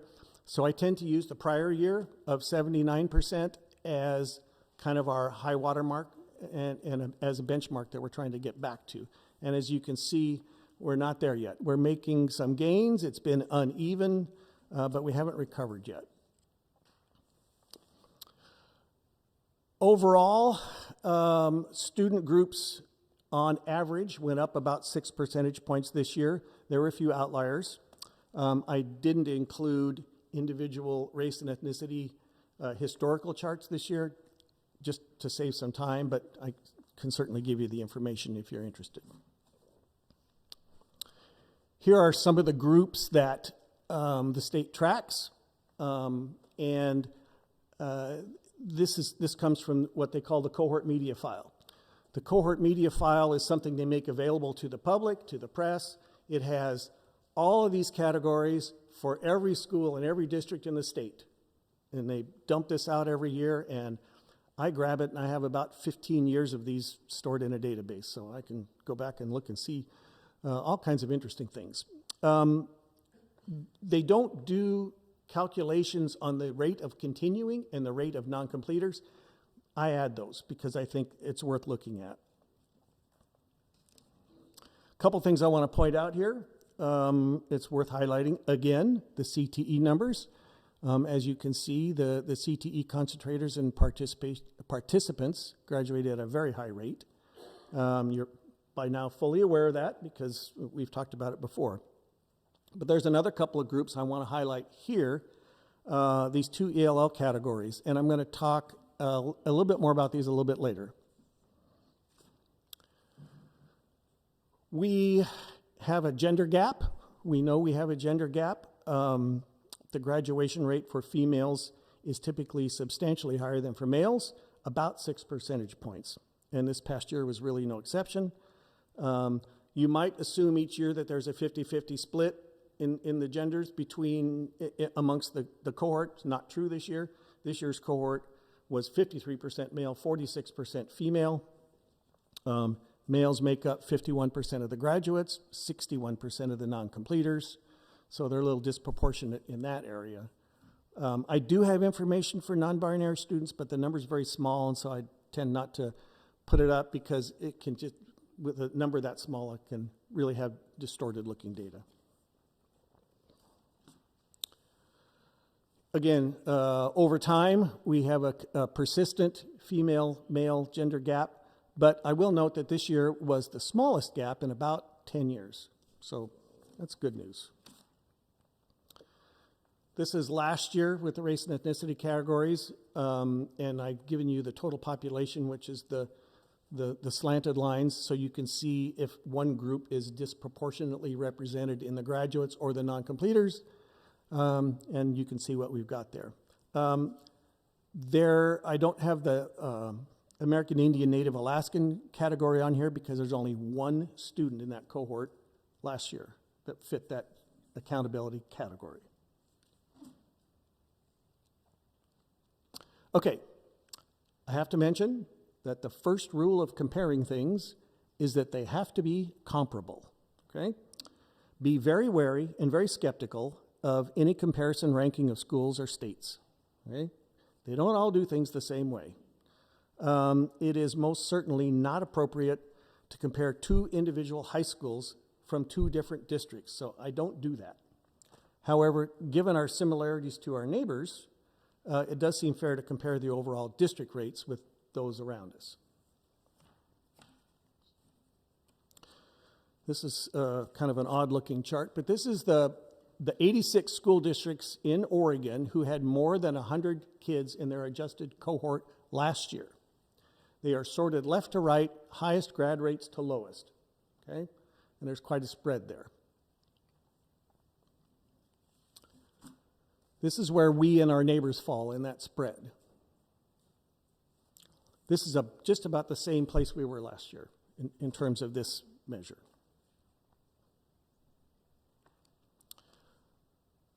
We've talked a lot about diversity. I'm going to talk about it a little bit more. This is a little bit of a sidetrack, a little bit of a bird walk, but I think it's quite interesting, and I hope you think so too. A couple of years ago, I stumbled on an academic study which referenced a diversity index calculation. And in a nutshell, it's what are the chances of two items chosen at random from a population will have the same characteristics, whatever it is you're measuring. When you apply it to our situation in race and ethnicity, you could say something like, what are the chances that two students meeting in the hall will be the same race ethnicity? Okay? And I have a data set that I've created and managed that includes all the enrollment data for all the schools and districts in Oregon in the state on October 1st for the past 17 years. And we're always near the top of this list in terms of the diversity index. Here are the districts in Oregon this fall with more than 1,000 students. And you can see that, here we are at the very top of the list. We've always been very close. Typically, it's been Park Rose number 1, David Douglas number 2. This year, we snuck into the number 1 slot. But all of our neighbors are right there with us, right?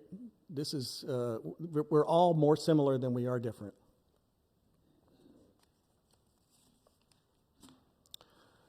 I took this down to the school level and I pulled the same data for all regular schools, so I omit charter schools, online schools. There's a whole bunch of categories that this is what the state calls regular schools, with more than 500 kids, so that pulled in some middle schools as well, and probably some elementary schools, I'm sure. But this is the regular schools in Oregon with 500 or more students. As you can see, Ron Russell and Floyd Light are the most diverse schools in the state of schools with more than 500 kids. A couple of Park Rose schools in there, and then 2 more of ours. I also drilled down and pulled the same thing for schools with more than 300 kids to pull in some elementaries. And we're all over that list. All 13, when I look at schools with more than 300 kids in the state, all 13 of our brick and mortar schools are in the top 5% on this diversity index in the state of Oregon. Okay, neighbors. Our grad rate is pretty comparable to the neighbors. There are some aspects where I think we differ a little bit. Our rate of students who are continuing on, so they didn't make it, but they've come back to keep trying, highest in the area, much higher than the state average. I think that's a good thing that happens. The non-completer rate, these would be considered basically dropouts. You can, if you want to think of it that way. We are certainly higher than the state average, but lower than every other district in East County. So, who are the kids that didn't make it? Every year, there are about 100 that we are accountable for that did not graduate, did not come back. And I'm sure there's a pretty complicated story for all of them, but you know, I sit in an office all by myself, and I do this number stuff, and I don't know any other stories. So I'm just going to show you some numbers. When did they leave? Well, you know, half of them left prior to their senior year. And that can be a little disturbing. So again, when you only used to look at 12th graders for your graduation rate, those other half never got accounted for. And now we account for them. How long had they been here? We do get some kids who come in for very short enrollments and then leave. Our mobility numbers are pretty high. They're in there, and if we served them and we counted them in our ADM and we got funding for them, they're in this formula. But they aren't the norm. As you can see, half the kids that are in our non-completer cohort have been here for 6 or more years in the district. And almost 30% have been here more than 10 years. Again, from a technical perspective, since we only have one high school, they all count against David Douglas High School, but internally, this was their last school of enrollment. And as you can see, it's spread out. Now, how did we do in predicting some of this? We talk about these antecedents. We have measures that we do as a district along the way. We have on-track measures at every grade level. We have 3rd, 5th, 6th, 7th, 8th, 9, and 10 leading up to graduation. I don't do much with elementary work because mobility, basically. I did look here, and in this cohort, only 43% of the kids in this cohort had been with us since the 1st grade. So, but as we move kids through the system, we do have measures that we use, and I'm going to go through those real quickly. So, all students, this was our cohort, 73.7%. About 3/5 of this cohort had been enrolled since at least the 6th grade, and if they had just at least been here since the 6th grade, 85% graduated. If they enrolled in our district after 8th grade, we're down to 55%. We didn't have very many that enrolled after grade 10, but almost none of them graduated. When we look at our on-track measures, so students who met our on-track measures in grades 6, 7, and 8, all 3 years, almost a cinch to graduate. But if they were off track in 6, 7, 8, 59%. And that's actually higher than it usually is. And the reason it's higher than it usually is because, again, these students had a bit of a mess in middle school, and they recovered nicely from not meeting the on-track measures just because of the disruption of the pandemic. Looking at each grade in isolation. Now, if I just look at grade 8, right, regardless of what they did in 6, 7, 9, 10, 11, whatever, if they just met our grade 8 on-track measure, 94.8%. And it drops 20 points if they were off track in that measure. 9th grade, we don't have an official accountability measure for 9th grade, but the state does, and it's basically you earned 6 credits, 1/4 of your required credits prior to the start of your sophomore year. Our kids who did that, 95% went on to graduate. If they didn't do that, 62%. So again, that 9th grade on track, highly predictive measure. Our 10th grade on track measure is kind of a strict one that we devised. But if, the kids that met it, 98% graduated. Right? If they didn't, we're down to 68%. Every single kid who met our measures for all grades 6 through 10 graduated. Every single one of them. But only half that were off track all those years. It's kind of a miracle that they did. They got it together in the last 2 years of high school. But more than half did finally graduate. So you can see that middle school really does matter. In recent years, our middle schools have been sharing with parents at least once per year a report describing our predictive indicators and how their student is measuring up against those indicators. Typically, these are done at conferences, and those who don't come to conferences, I think they get mailed. I think they're due to happen at conferences this next month, I believe. The back of the report shows basically the data that we just showed you, the grad rates for kids who are on track. This is why this matters. A little bit about the future. There are some elements that I think are impactful and are going to impact our future graduation rate. We talked about the 9th grade on track measure. I was here in December and I talked about how we're doing on that measure. This chart plots the same students at both points in time, right? So you can see that the blue one is the 9th graders, and they're far ahead because that's, they're 3 years ahead. But you can see there's a pretty high correlation. It got a little weird for a couple of years, but there's a pretty strong correlation overall between meeting the 9th grade on track and eventual graduation. But as you can see from this chart, we were in the mid to 86%, I think we hit in the 18-19 school year, and we haven't come close to that since. And that's going to, if the correlation holds, and I have no doubt that it will, that's going to impact our graduation rates a little bit. The other one, and I talked about this last year, and I'm going to bring it up again because it is highly impactful. It's not anything that we can control, but it is impacting us. In the graduation cohort calculation, the state defines 2 categories of multi-language learners. And they've changed the way they do this over time, but they've done it this way now, I think, for the past 8 years. Those kids that were in an ELL program but exited prior to entering high school, and those that were active in an EL program anytime in high school. Now, there can be a lot of variation in both those groups, right? But when you look at the performance of them over time, the kids who exited an EL program prior to high school are actually amongst our highest performing academic groups in the school, okay? They average about 34% higher in the grad rate than those who are active in an EL program in high school.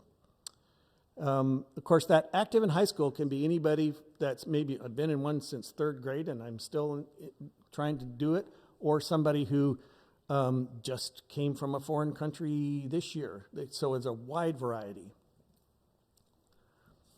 The real impact here, though, is that the composition of these 2 groups, and these 2 groups make up half of our kids in the cohort together, right? And these are the grad rates for those 2 groups over time, right?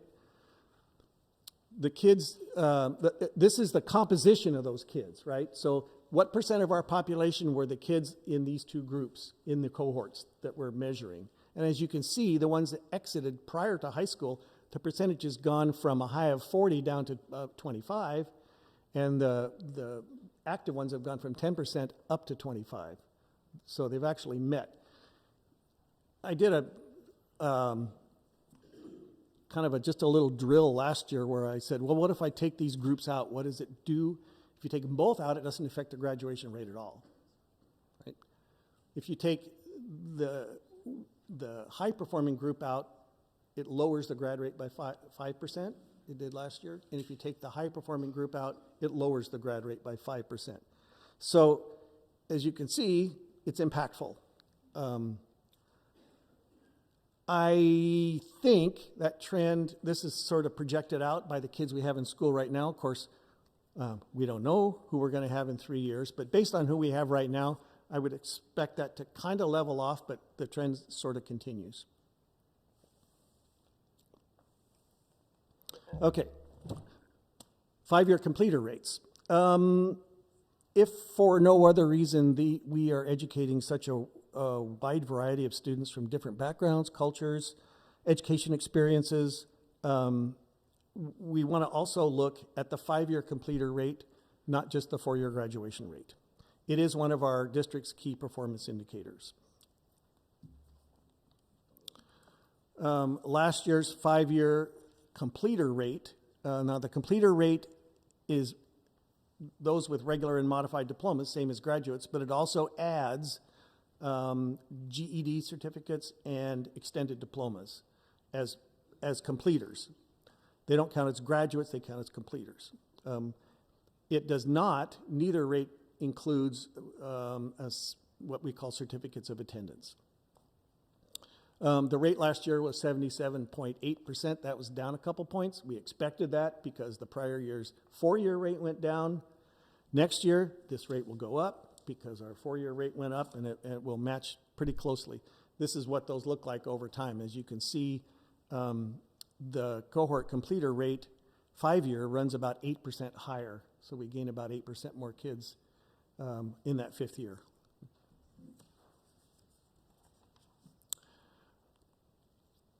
The 5-year completer rate, when I went back and looked at their 8th grade outcomes, mind you, 5 years in, we don't know all of the 8th grade outcomes because a lot of those kids moved in, then didn't bring that history with them. But the ones that we had, and I looked over a 6-year period here, so I'm looking at 4,000 plus kids.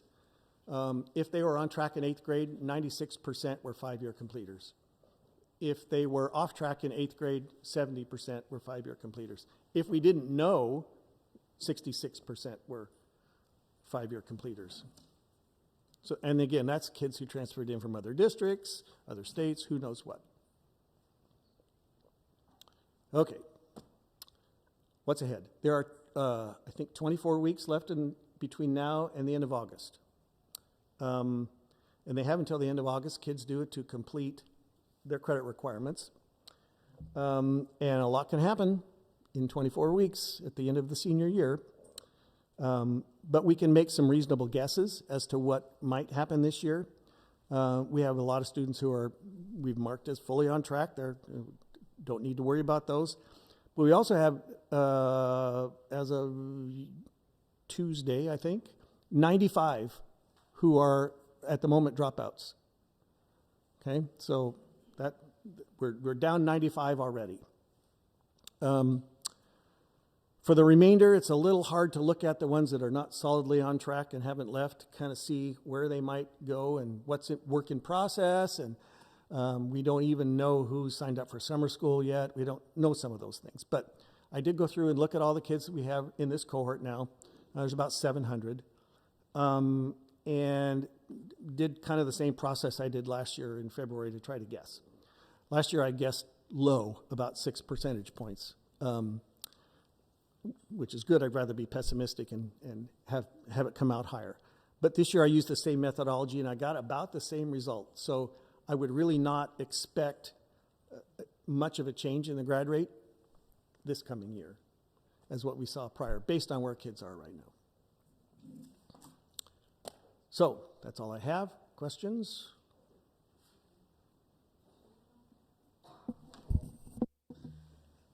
I just want to say thank you. I love how you present information and have you include your explanations in the slides for some things, because even if we listen, sometimes we forget all the pieces. So being able to go back and be able to read right on the slide what you explained is so helpful. And I know it probably takes a lot of work because it looks like a lot of work in addition to all the data work that you're already doing.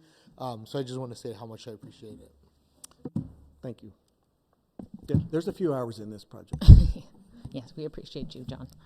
Thank you very much. Any other questions for John? If not, okay, Nope. well, for you then. Thank you very much. And now Brooks' team. Yeah, well, we're going to take a step backwards. And, you know, John talked about the importance of middle school, but we always say the path to graduation begins in kindergarten. And so it starts the minute students walk in our doors and ensuring that they have the foundational skills that they needed, especially in literacy, which can be such a predictor of later on success.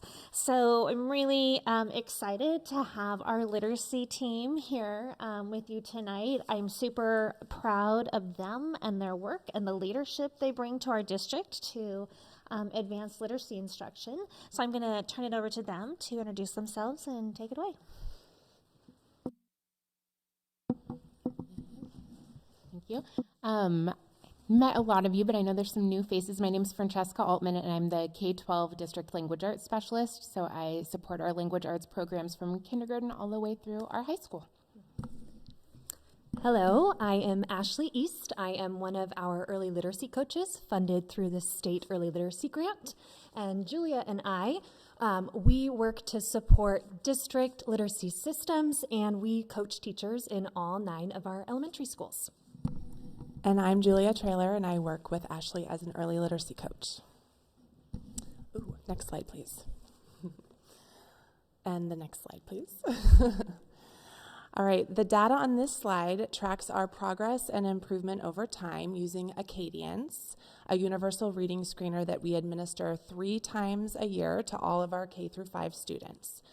The composite score shown in these graphs is a predictor of future reading success because it combines critical measures like phoneme segmentation, blending and reading whole words, and accurately reading words in a grade level passage. You will notice in the graphs the upward trend since the 21-22 school year.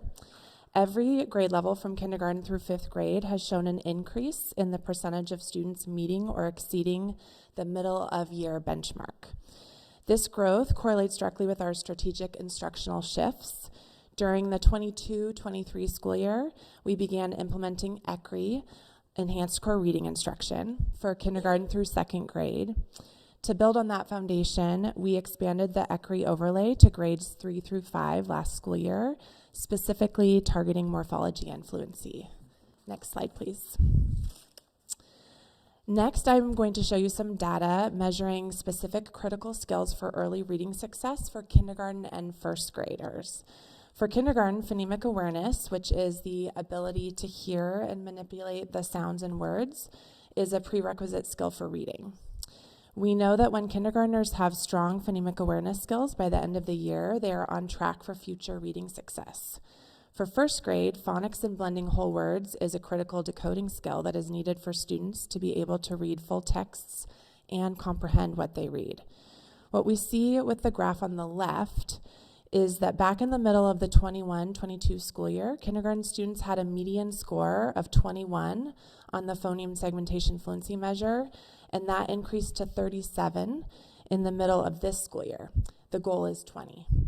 What we see with the graph on the right is that back in the middle of the 21-22 school year, 1st grade students had a median score of blending and reading 1 whole word, and that has increased to the median score of 12 in the middle of this school year. The goal is 8.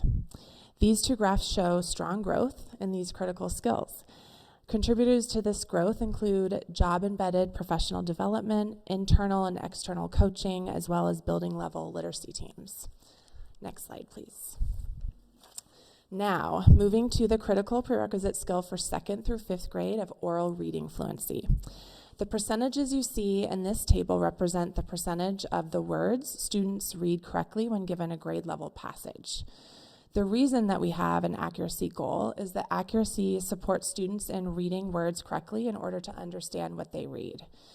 The table shows the grade levels along with their goals in the first column. In the second column, you see the median percentage of words read correctly during the middle of the 21-22 school year. In the third column, you see the median percentage of words read correctly in the middle of our current school year. I am so proud to point out that all the grades are either at or above their goal currently and have made growth over time. Although 5th grade did not show gains in their accuracy, it is promising that they've maintained 98% accuracy. I'm going to turn it over to Ashley. Next slide, please. Okay, so here you will see some of our family literacy resources, and hopefully in front of you, you have a sampling of these printed resources so that you can look along as I talk about them. So these resources were created by us in collaboration with our building literacy leaders and also IDE's family engagement team. So thank you for your support and your help. These materials are designed to bridge the gap between classroom instruction and home support, ensuring families have accessible tools to support reading at home. For example, if a caregiver of a kindergartner is curious, what will my student learn this year? We have a one-pager for that. We've created one-pagers for each grade level that are reading instruction in David Douglas School District that explain to families what their child will learn that year in reading, what they might receive for extra support, and which of those critical skills they're focused on in their grade level. From there, each of those critical skills has a literacy support page. So if that kindergarten parent is wondering, well, how do I help with phonemic awareness at home? What specifically is that? And what can I do to support it? We've created a page for that hopefully simply explains what the skill is and gives families some tangible things that they can do at home. Like, we explain, maybe when you are in the car or you're waiting for the bus, you can practice phonemic awareness. You can practice segmenting sounds by giving students a word like bus and having them tell you the sounds back. B-us. We also get some other common questions like, what is the science of reading and what is ECRI? So we created some one-pagers that hopefully easily explain those to families as well. We have had all of these resources translated into our district's top 5 languages, and they're all available for families to access on our district website. Schools also started handing these out at conferences in the fall, so families started to see them there, and hopefully we'll see them more at our upcoming spring conferences. Next slide, please. Okay. So Julia and I are in our 2nd year in this role as early literacy coaches, and we have partnered with teachers to integrate the science of reading and the most recent literacy research into daily instruction through some of the initiatives that you see on the screen. So like Julia mentioned, we are still having our foot on the gas pedal with ECRI. We are continuing to refine the delivery of ECRI across K through 5, really working on those critical literacy skills. We've also started to embed the Writing Revolution strategies into our current HMH writing curriculum, really working to provide explicit instruction on how to write at the sentence level to then support writing at length. We've also worked to facilitate a team of K through 3 educators. It is our early literacy leader team. You'll see a picture of them up on the screen. We have one from each of our 9 buildings. They meet with us throughout the school year to participate in learning around the science of reading. They facilitate their own building literacy meetings at their schools, and they're really our early implementers of all of the things that we're learning that are best practices for reading.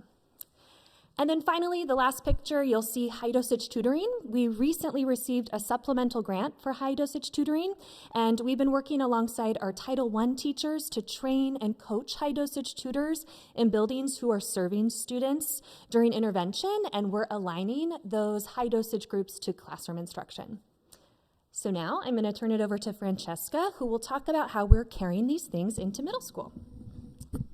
Okay, so I think one of the really exciting things is that we are seeing all of this momentum at the elementary level and now being able to move it into our secondary level as well. So if you've been around for a bit, you might remember we had a pause in our data availability around middle school because we had a former assessment sunset and had adopted a new one. So I'm very, very excited to share with you our first round of comparative data looking at fall of this school year to January. So our new screening tool, CAPD, replaced reading inventory, which is the most recent one that we had. And what's wonderful about this is that it gives us more discrete data. So whereas reading inventory gave us one overall score that didn't tell us a whole lot about what students' needs were, this one gives us 6 sub-test scores that help us really hone in on what does this student need and where might their skill gaps be. And so similar to Acadians, this assessment is administered 3 times a year, so it's been given twice so far in September and in January. Next slide, please. Okay, so there are 6 subtests, as I mentioned. I'm going to focus on 3 that are really key pillars to student reading in middle school. Just to orient you to how this is set up, we're looking at median scores. So those tend to help us hone in on what is the typical, where is the typical student scoring, and it kind of helps counteract some of the outlying scores that we sometimes see. So this is really where we're looking at what is that change that's happened so far. So those median scores might not not mean too much to you out of context, but what I can say is that the business as usual expectation for this assessment would be to grow 1.5 points from the beginning of the year to the middle of the year, or 3 points from the beginning of year to end of year. So we don't want to be business as usual, so we're really excited to say that we have far exceeded even the annual growth goal at the middle school level. So we see that change of really 3 years of growth at sixth grade just between September and January, and 7 points, or about just over 2 years each for seventh and eighth grade. And then those colors up there, that red is going to be the well below benchmark, yellow's just below, and green means that we're at or above benchmark. So also really exciting there is we now have no grade levels where the median score is well below benchmark. And we have eighth grade's median score sitting at benchmark, which is really exciting. And this, I'm so sorry, I didn't even orient you to which subtest this was. This is looking at word recognition and decoding. So how well can our students read the words that are put in front of them from grade level text? And next slide, please. Okay, so looks very similar, but I promise this is different data. We're looking at reading efficiency here. So if we think about that oral reading fluency at elementary school, we know that in secondary school, our students are reading out loud less often. That just doesn't happen as much at that level.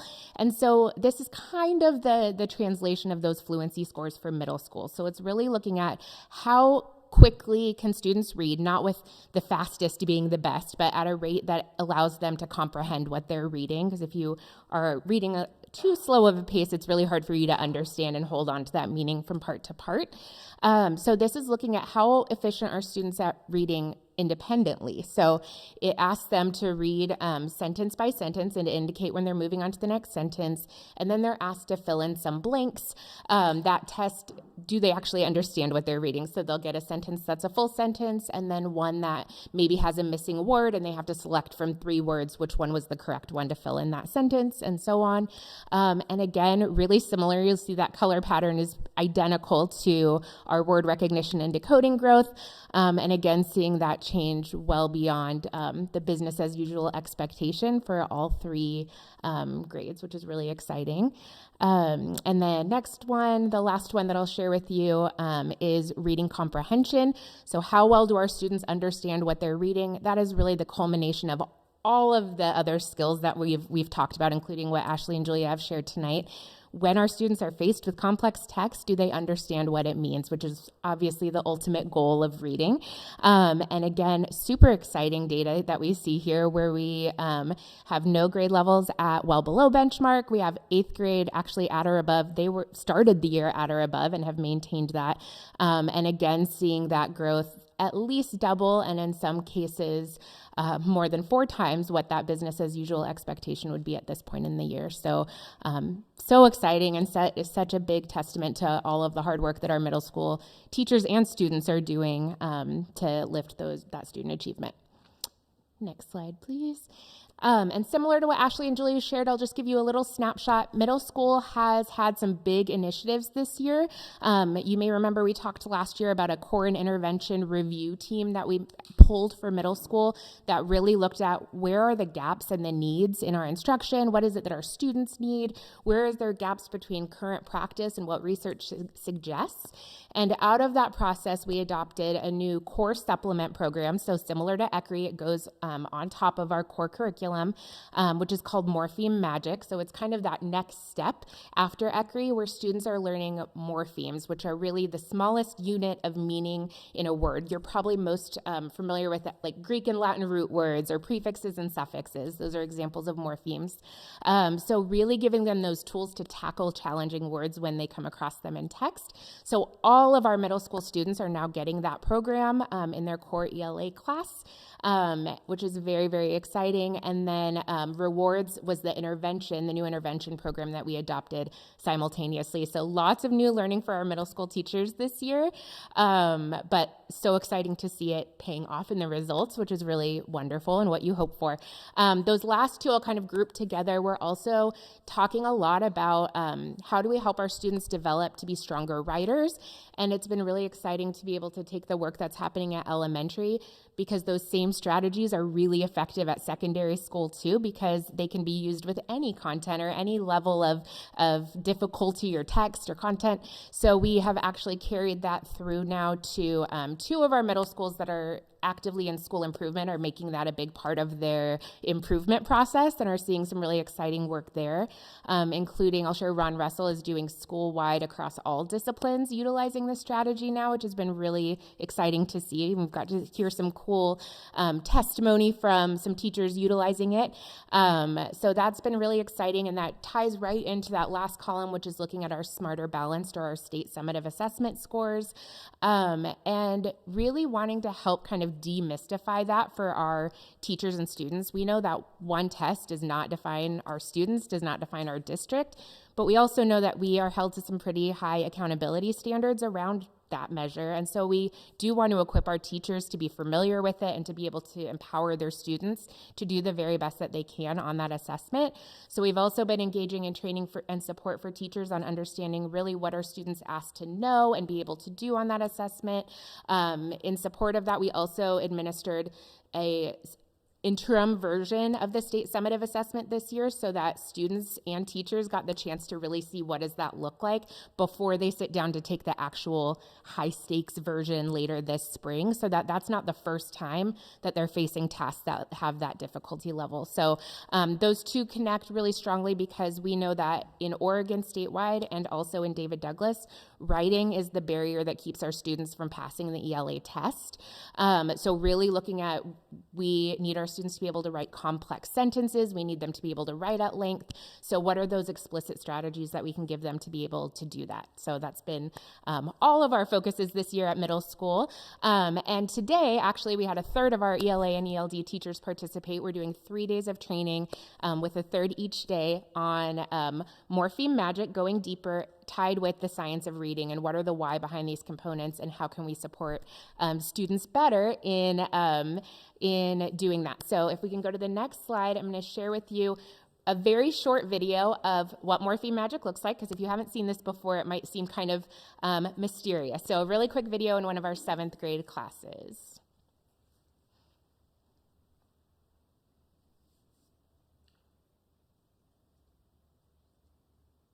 Repeat after me. Duct, duck. Repeat, duck, duck. Repeat, deuce, deuce. All together, duck, duck, deuce, duck. This is my favorite morpheme. This is a root. Duck, duck, deuce. Three different ways of spelling the root, which means to lead. It comes from Latin. Turns out your favorite, duck, duck, deuce means to lead. Duck, duck, deuce means to lead. All right. Our first keyword, repeat, conduct. Conduct. What's the prefix? Duct. What's the prefix? Con. What's the root? Duct.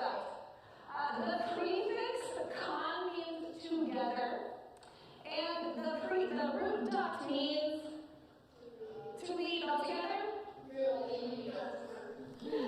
All right, so that means to conduct is to lead together. Our sentence, without someone to conduct the orchestra, the musicians each started playing different songs. This guy is leading everyone together in the music. So what I love about this video is that, one, the kids are so enthusiastic. Before I saw this video, I had been in her classroom just casually, and they are excited. They feel success. They're helping each other. And you can't not smile with a root like that. That was a fun one. But I also love that you can see that teacher's personality. It's not just about, it doesn't feel dry. Even though it's very explicit instruction, you still see that personality come through, and I love that. And she has really been an early adopter. She was on the initial team that reviewed this program and has really dove in this year. So if we can go to the next slide, I just want to share a little bit of her data because it's so exciting, and she gave me her permission to share this. So this is looking just at that word recognition and decoding subtest. and specifically the period that video was in. And because one of the things is we might think like, oh, that was an exceptional class or situation, but that class actually started the year with only 14% of their students scoring high, average, or strong, which is equivalent to green or blue if you think about Acadience data. So it wasn't a class that came in with those skills. The district for all 6th through 8th grades started at 35%. By middle of the year, the district did grow by 10% to 45%, which we celebrate, but that particular class went from 14% at or above benchmark to 50% at or above benchmark just between September and January, which is huge. So now we're looking at how do we share this? How do we make sure teachers can see each other doing these things, and just so that we can continue to lift everyone, because we want to see these results for every student in our district. So very exciting. We'll go ahead. I think that might be the very last.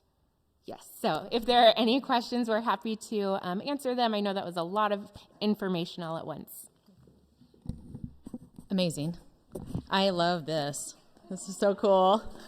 I can't wait to look these up. So these are on the district website at every grade level, like every grade has these? Yes, all grades K through 5 have them. That's amazing. And then they're linked. So if you are looking at the, reading in David Douglas for a 5th grader, all of the skills at the bottom are linked. So if a family wanted to look at fluency, they would click on fluency and it would go to the one pager that explains what is fluency and how can I practice that at home. That's awesome. Is there any kind of videos like this?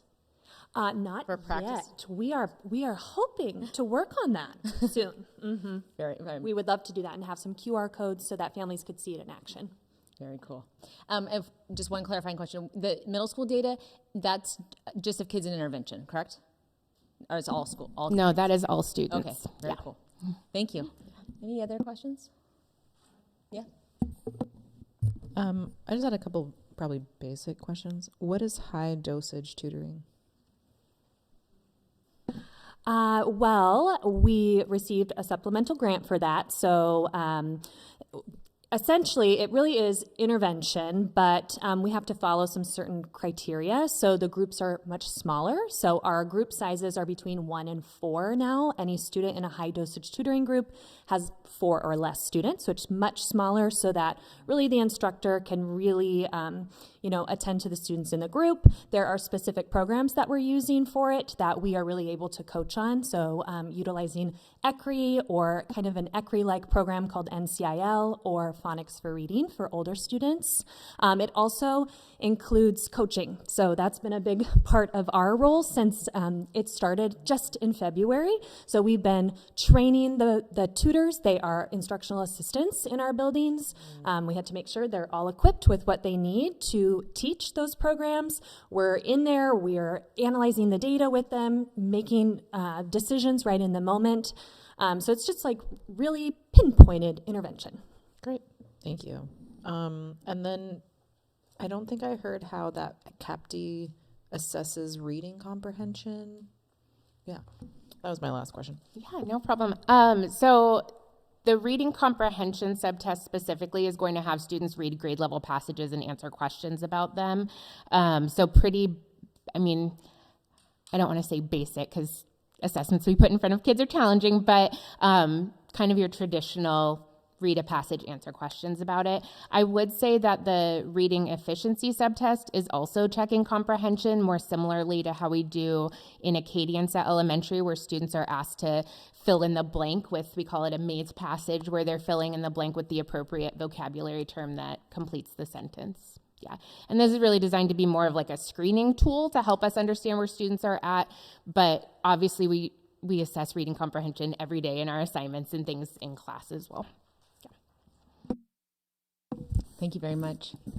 Can I quickly, just for the board, it's pretty clear, but if not, this is kind of like a dream team. So I just want to recognize it, the work, and Elise is back there and her leadership, Brooke leadership, but the three of you, the ripples you're making are literally at the board. You might not know this, but it's felt across the state. We have districts calling, what are you doing? What'd you develop? What'd you design?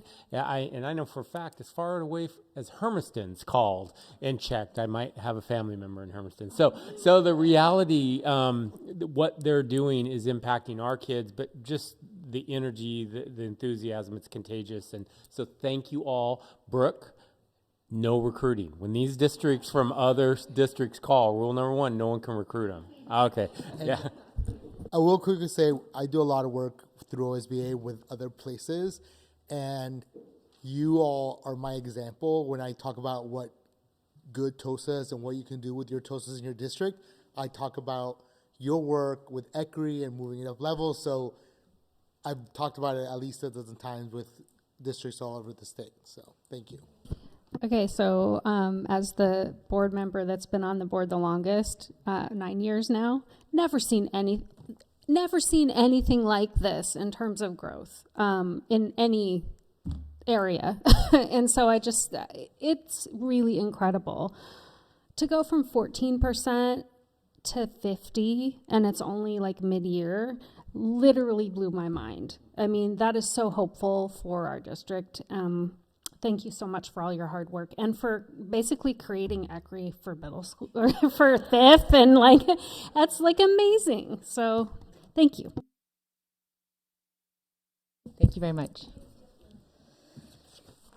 All right, let's pick up the pace if we can a little bit. We are on to consent agenda.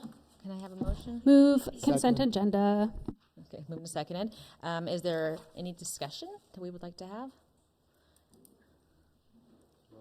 If not, Director Ender. Director Ender, aye. Stevenson, aye. Epstein, aye. Gilmer Gerson, aye. Jordan, aye. Stevens, aye. Franklin, aye. And, sorry? Oh, Stephanie moved and Jose seconded. Yeah, they kind of talked over each other. Sorry, Lori. Thank you. Okay, Andy, class size targets? Yeah, picking up the pace. Let's do it. As some of you know, I came to you last year at this time to discuss draft class ratios that you see up on the screen. We have new language that was bargained in the last license bargaining agreement around class size. And so I'll read it to you quickly. It's Article 14C2, and the language states, no later than the March board meeting, the district shall furnish the association draft ratios for the subsequent school year. The association will have the opportunity to provide written feedback that will be included in the budget committee materials as part of the budget adoption process. So we have let the association know of our targets, and that's what you're seeing here this evening, or you were seeing. We thought as a courtesy, because it's relatively new language, that we'd share the ratios with you this evening. This work really isn't new for us, though. Each year we do this to work within our budget. The class size targets are based on projected enrollments for each level. So you see elementary, middle, and high, and that includes the changes anticipated in our projected budget. And we try to keep these ratios as low as we possibly can. We've been intentional about that throughout the years, really. So all of the great data that you just heard, that we can continue to try to do that. We know that class size matters. We also know our budget is looming, as I'll say. So we set the budget, we set the average ratio for 27 at elementary, 30.5 at middle, 34 at high. These were the same targets we set last year.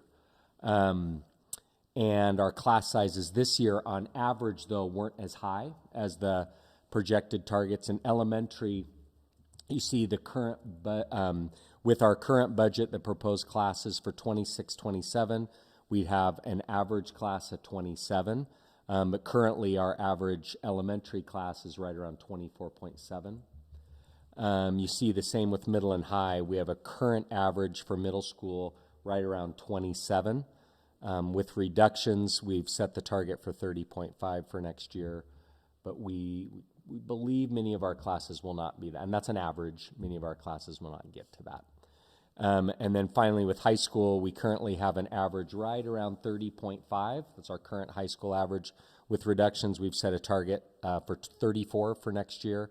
And again, that's an average. We don't see many of our classes getting that high, though. So tonight, you see the proposed ratios, 27, 30.5, and 34, and that's what we allocate our FTE based on that. I'm sorry, I'm not understanding. I think, what was the proposed ratio? last year? The same as this year? Yes. Okay, so nothing's changed? Nope. Okay. Nothing's Thank you. changed. Stephanie, good question. Sorry if I wasn't clear. Well, it just says proposed and then it says current, so it looked like we're proposing an increase, but yeah. We proposed last year, if you look at it. I get it. Got it. Got it. Yes. Any other questions for Andy? All right, thank you. And bond update?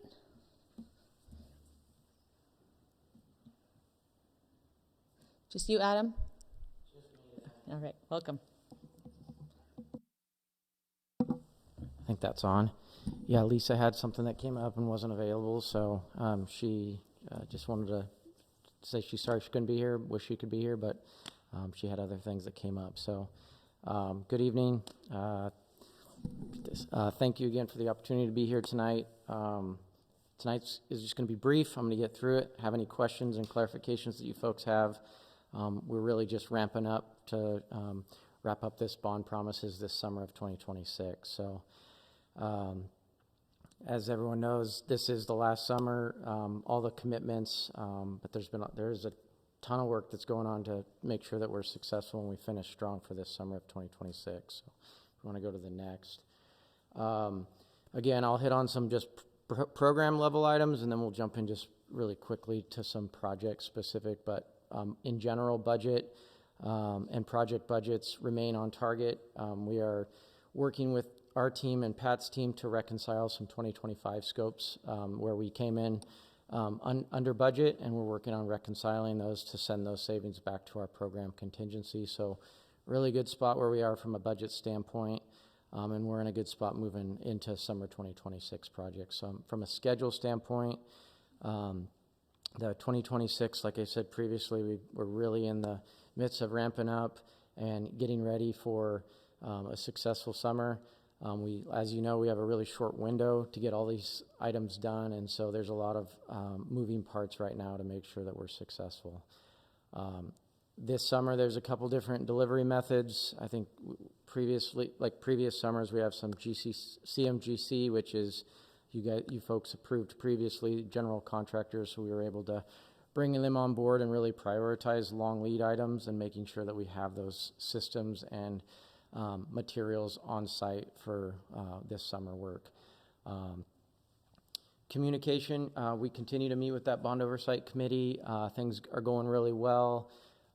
We just met last month, addressed a few questions, clarifications, and we're scheduled to meet in the next 2 months, and then we're working on scheduling a summer tour of some of the sites like we have done previously. So, and we continue to work with IDA and her team to make sure we're getting the content and the information over so that we can communicate and celebrate all the wins out there. So there is an attachment there if you want to look at it, the detailed program and project schedules. There is an attachment there for the budgets if you want to see those. Again, hitting on that we are working on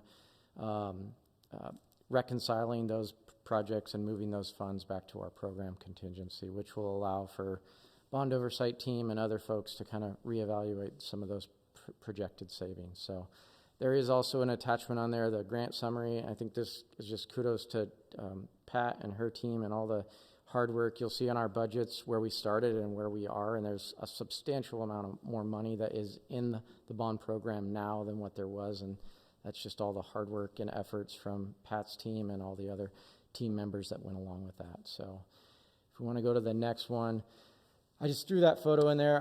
That was just a fun celebrating that ribbon cutting.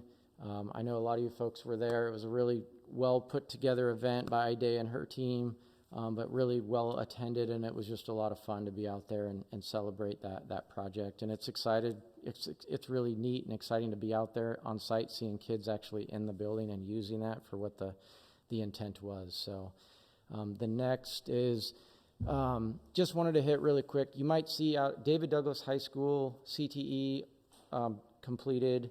The repairs and renovations substantially complete. I did want to just point out, you might see some stuff going on out there. We got conditioned by the city to do some non-conforming items. It's part of the city of Portland's permitting process. So those are what we're wrapping up now. We're scheduled to be wrapped up out there early April, so we should, when spring break, there should be minimal amount of stuff that goes on out there. So those two projects really wrapped up. If you want to go to the next. In these next two slides, it really just kind of breaks out the summer 2026 projects. We have CMGC, like I said, and then some design bid builds, more traditional. We do have 9 sites that are going to be under construction this summer, and then 6 different contractors that are out there. So a lot of moving parts. The Mill Park and Lincoln Park, PNC Construction is our partner out there. They've done a really good job to, like I said earlier, just procure materials early and have them ready for summer, along with Earl Boys and Gilbert Park. Our Howard S. Wright was a partner with us previous years, and they're continuing their great work to make sure that those projects get done and get done right. So, and then the last next page is just the summary of all the what we call hard bid, design bid, build. They're the ones. All these projects have been out to bid. We do have contractors for all of these projects currently. We're working in the kind of that pre-construction phase to just, like I said, get ready for summer 2026. And then all the projects that we've talked for 2026, the majority of them we do have a permit in hand, and a lot of the few that we don't, we're targeting early May to have those. So we all know if you don't have a permit in hand, you don't have a project, and we have a short window. So we've been very proactive to work with the city to get in front of those and make sure we have those permits in hand. So I went through that pretty quick. I think the scope and the kind of timelines, everything's outlined in there. If there's any questions or you need more detail, happy to provide that, give that to Pat. But again, we're excited to wrap up a successful bond. It's obviously bittersweet for RNC. It's been a pleasure, and it's so much fun to be here, and we appreciate the partnership, and we're looking forward to finishing well and looking forward to working with the district to spend some of those projected savings on whatever projects those might be. So yeah, the team at RNC, I'll just speak for them. We're super grateful and thankful for just the opportunity. So. Yeah, thank you to you, to Pat's team, to everybody for the work. There's 2 things that we like to see on time and under budget or on budget. That is not to be said for other districts' projects for their bonds, and I just think it bodes well to your work and to all the contractors and the folks that have worked on it, to our internal teams that have made this happen. So it's phenomenal, and the CTE Center, it's just incredible. Thank you. Yeah, it definitely takes a team. Just real quick, I mean, from day one of this bond, we talked about, right, under promise, over deliver, and everything we do in every bond, but this bond sets us up for our next bond.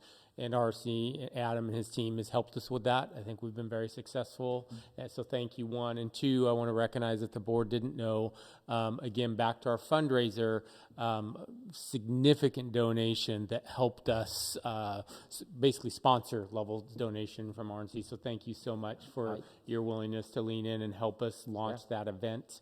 Anyway, thank you. Yeah, we're grateful we had the opportunity to participate in that.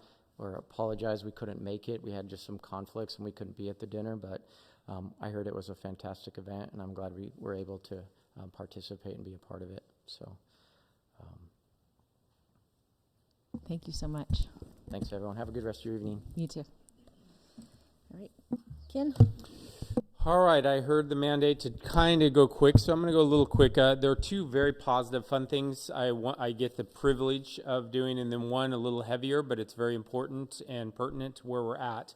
So the very first one, it was noticed and recognized in the proclamation, but 5 amazing women leaders, Women History Month. Just want to say thank you for your leadership, recognize all you do every day, and I don't want to leave out, I think we have 5, 6, 7, somewhere other women around this table that are here every month, every day, leaning into the work of the district.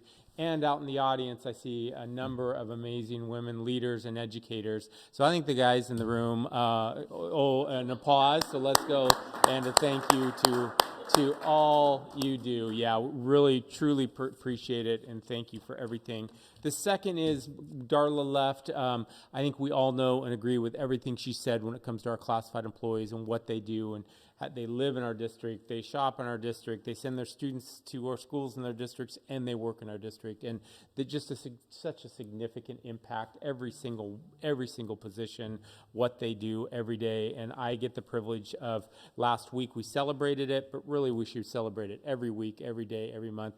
But I do get the privilege of reading the proclamation. So if you'll bear with me, I want to recognize our classified employees by saying, whereas the education of our youth is imperative to our school district, to Oregon, to our nation, to our world, and whereas classified employees work directly with our children, staff, parents, volunteers, business partners, and community members, and are responsible for the transportation, nutrition, and general well-being of our children, as well as assisting certified staff in the classroom. And whereas classified employees ensure the smooth operation of our offices, the maintenance of our buildings and property, and the safety of our staff and students, and the community trusts them as important messengers about our schools. And whereas our community depends on classified employees to serve students and other staff, often in challenging circumstances, and classified employees with their diverse talent and true dedication nurture our youth through their pre-K 12 years.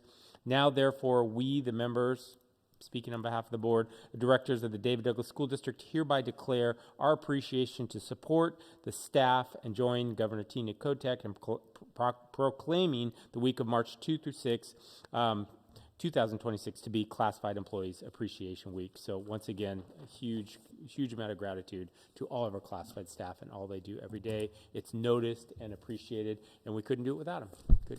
So the next team is, I want to update the board on our current budget projections. I know we've been keeping the board updated. I know we've been communicating, and we've been also communicating with our staff along the way through emails and information. And kind of we started with somewhere in the neighborhood of a projected $15 million deficit. That's down around the $9.2 million piece, but that is a real reduction. So I want to share a little bit tonight. I want to read a statement tonight about that, and then have a visual and just kind of talk about the process of where we're at.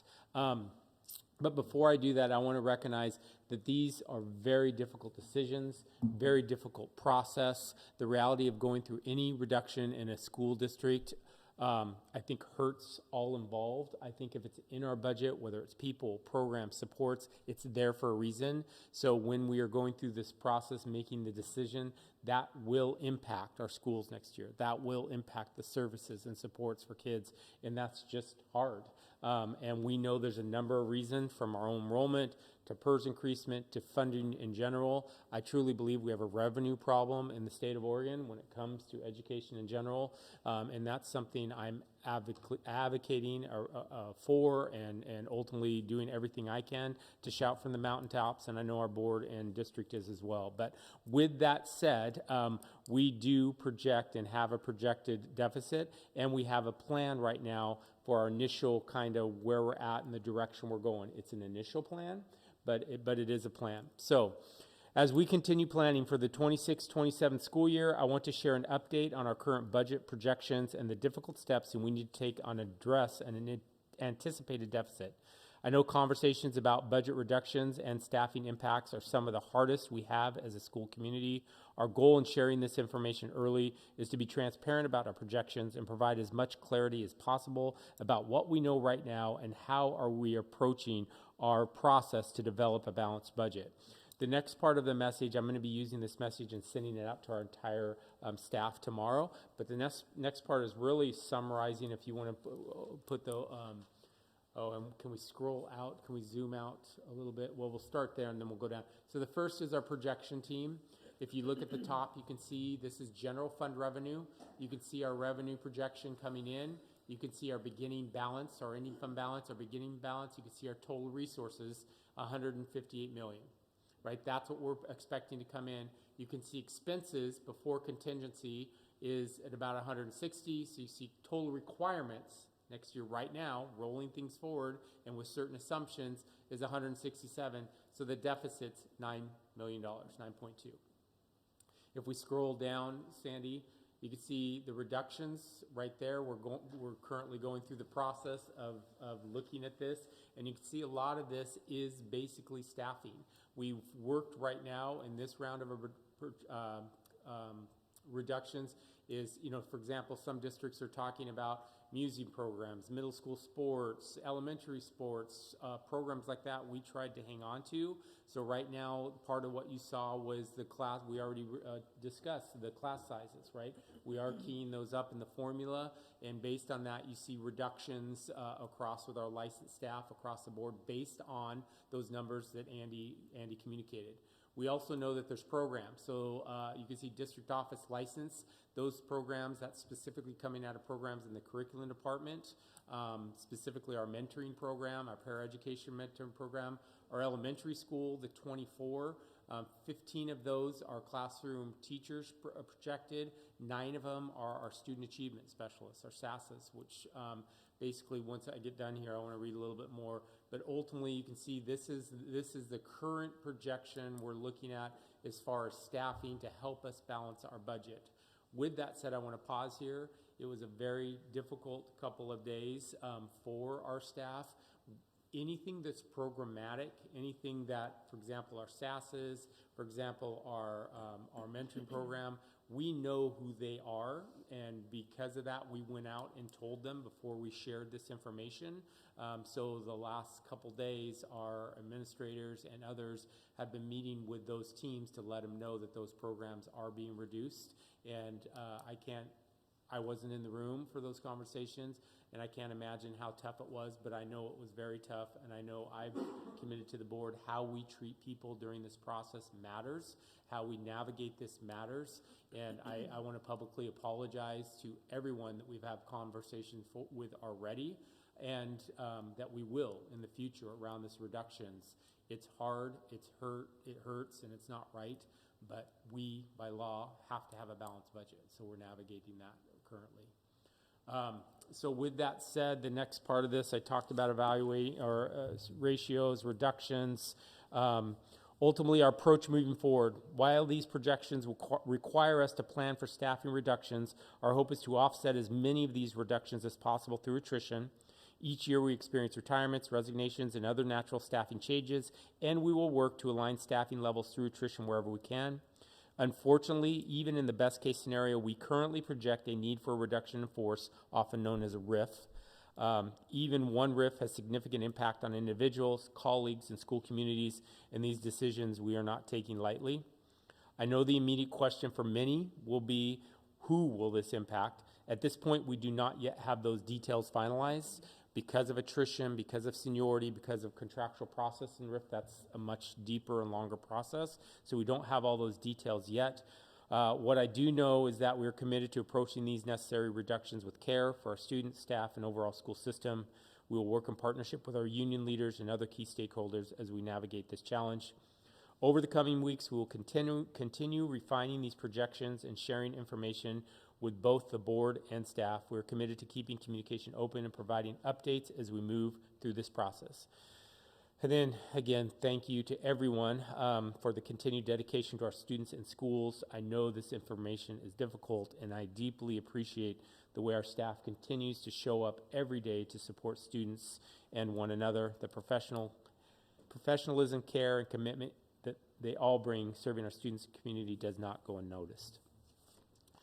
So again, board team, I wanted you aware that we're starting the process of rolling out, we're starting the process of communication, and we're trying to be as transparent as process moving forward, trying to be as quick as possible because our union leadership and others have asked us to do that. And so we're trying to move. We're starting, again, we started some very difficult conversations this week, and we'll be moving forward. I apologize, that's so heavy. I apologize. I know I usually try to bring fun stuff too, but this is the time we need to move forward. So thank you, and that's all I have for this evening.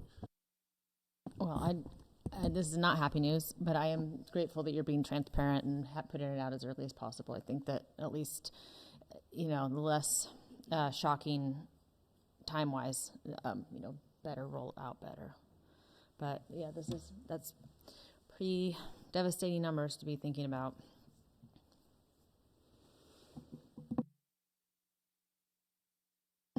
Okay, I guess we're on to Pat.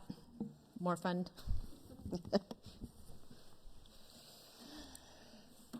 Yes, I'm usually not the bearer of great news, am I?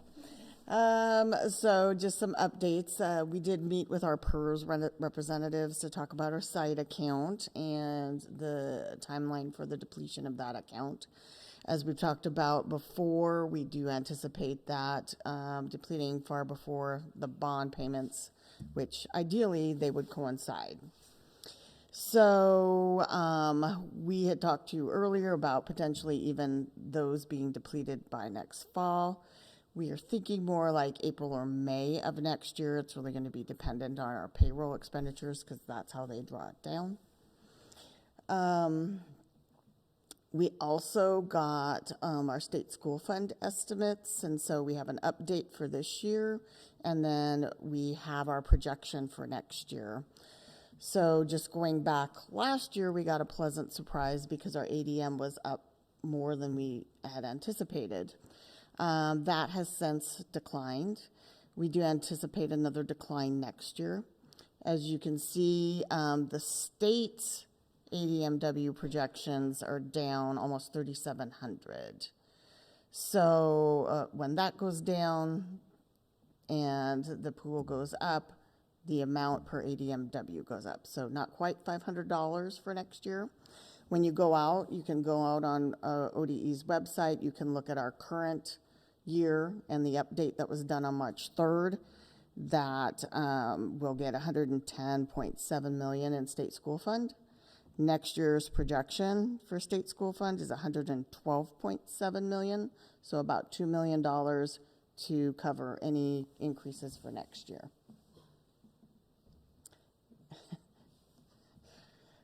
Yep, sorry. Maybe I'll try to end on a better note.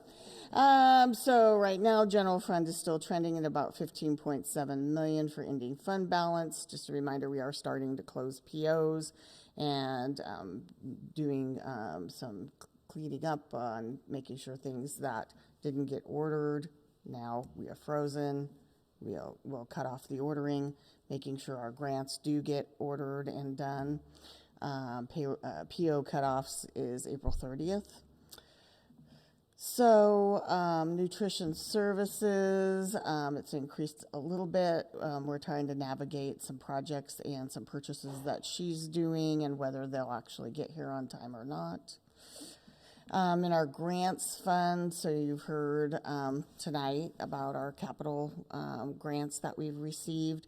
So we did finally get approval for our initial PSEF grant to use the extra in that after Mill Park for Gilbert and Lincoln Park additional costs. We are still waiting for the grant agreement with our partnership and consortium with MESD. So we are moving forward with that. We expect it any time now. I actually met with PSEF folks today. They said it's at MESD for signature. So we're hoping that will get here very soon. Capital Projects Fund, as Adam mentioned, we have been braiding and blending funding and getting as much extra as we can. I did get a notification from the state, I think it was yesterday. We can anticipate about another $130,000 worth of ETO incentives just for various things, whether it's windows or insulation that we did on projects over the last couple summers. So we're kind of getting those dollars in and then trying to allocate them as best we can. We did get $754,000 on our insurance settlement for the water damage. Not one, but two instances at Mill Park. And so, unfortunately, they did count it as two different instances because it was two different storms. But, so we had two deductibles.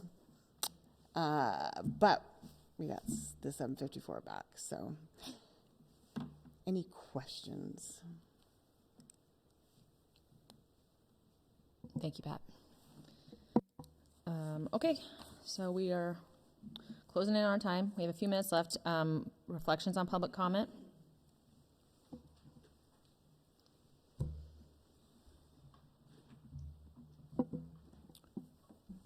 What was the original intent of the CDC?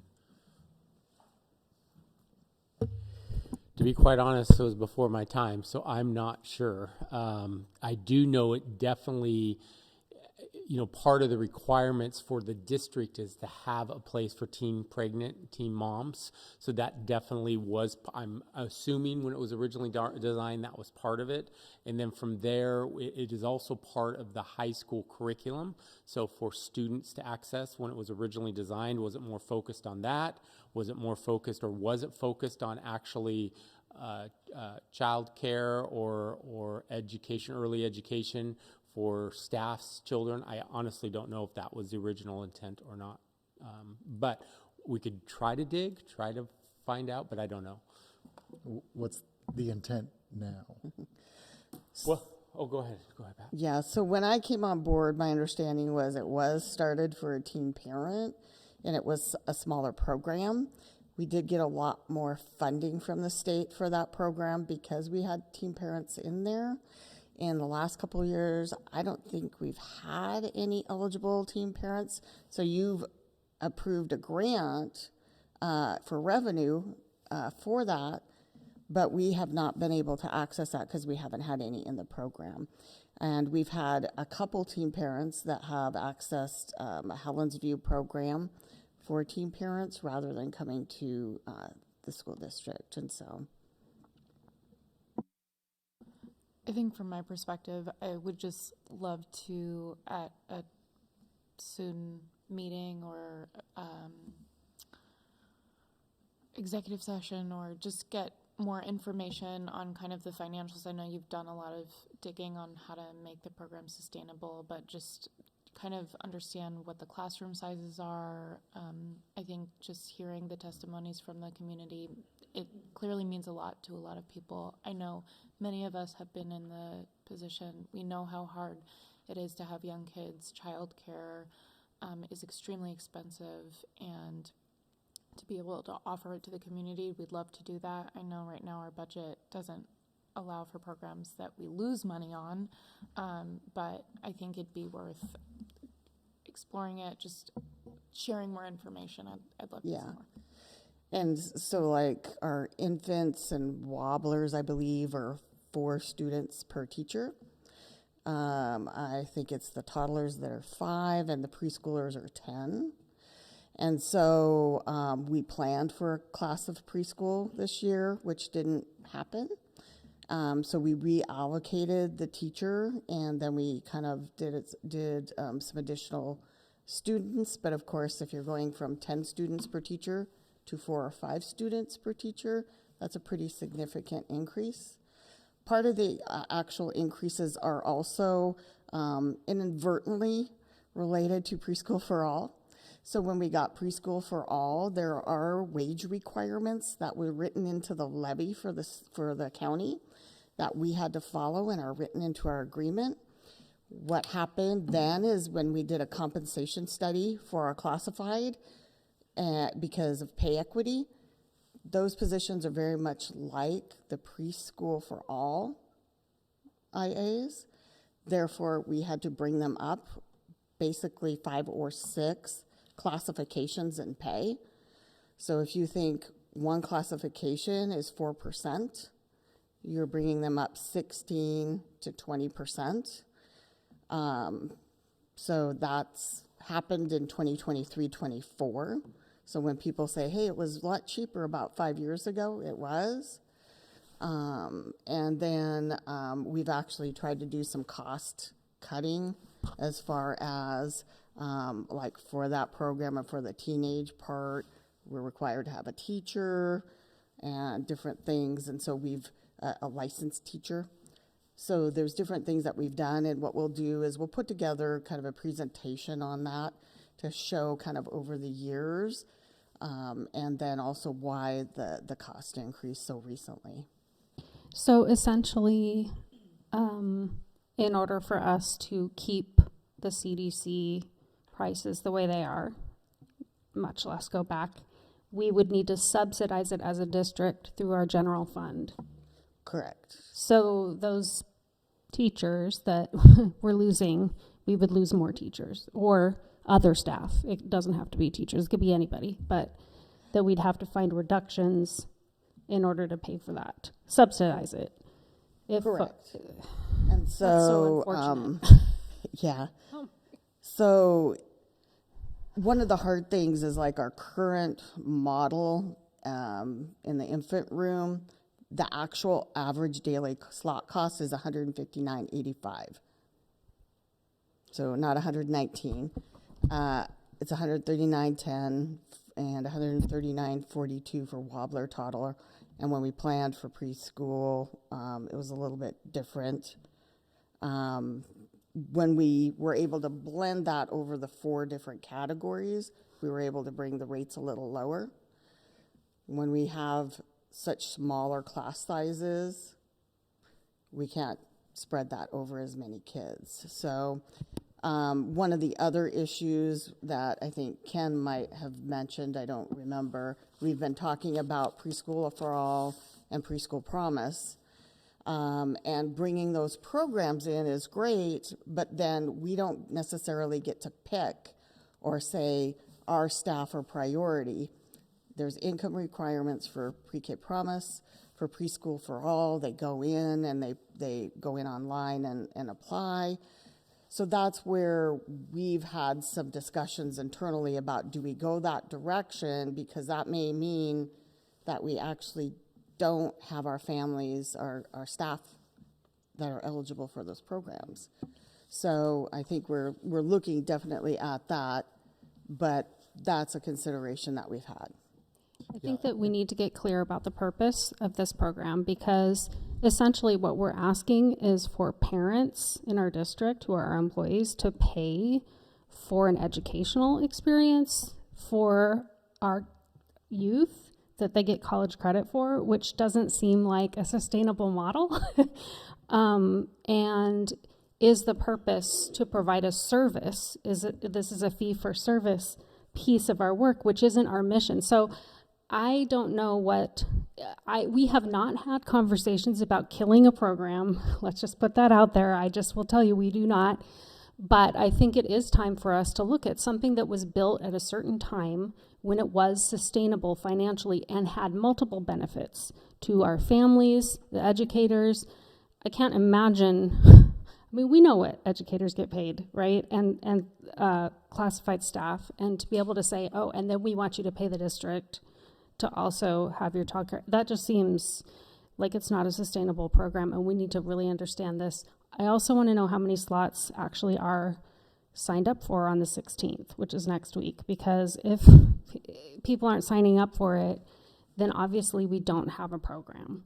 Yeah. And we need to get clear about this as soon as possible. Also, it is terrible, and I'm so sad to see this resource be decimated. Yes, and what's really difficult too is when we're getting this far discrepant in pricing and what we're charging, we're really looking at, is this a taxable benefit to an employee? And so there's IRS guidelines that play in and all those types of things. And so we're really looking at this holistically. Yeah.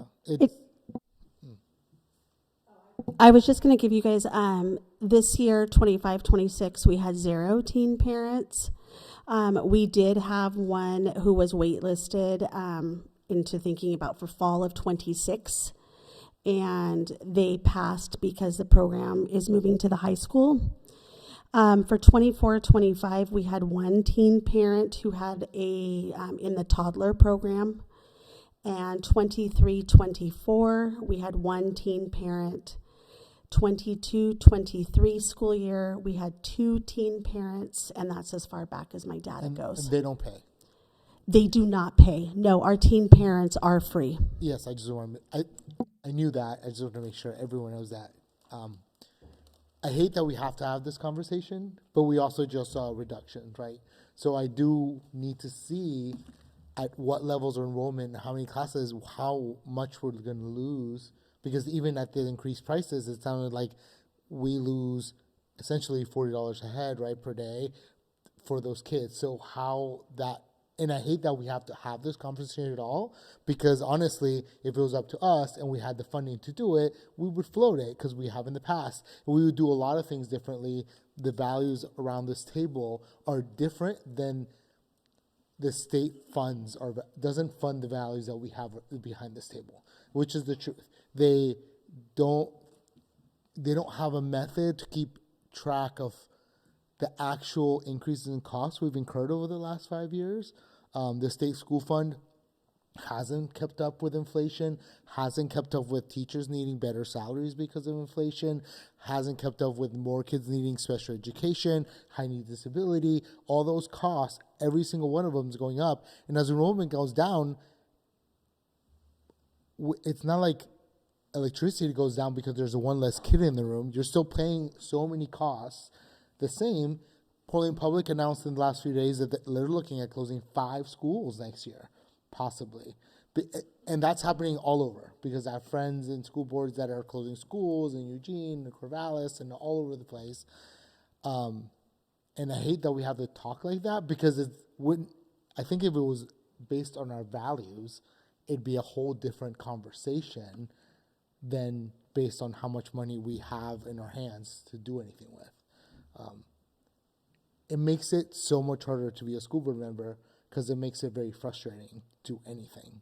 Just being honest, it's just hard to have these conversations when I know there's so much good work and good things we're doing, and then we're forced to cut them. We don't want to. No one wants bigger class sizes, But if you also, teachers need to be paid a good wage, a livable wage, so they don't struggle. They just like anyone else.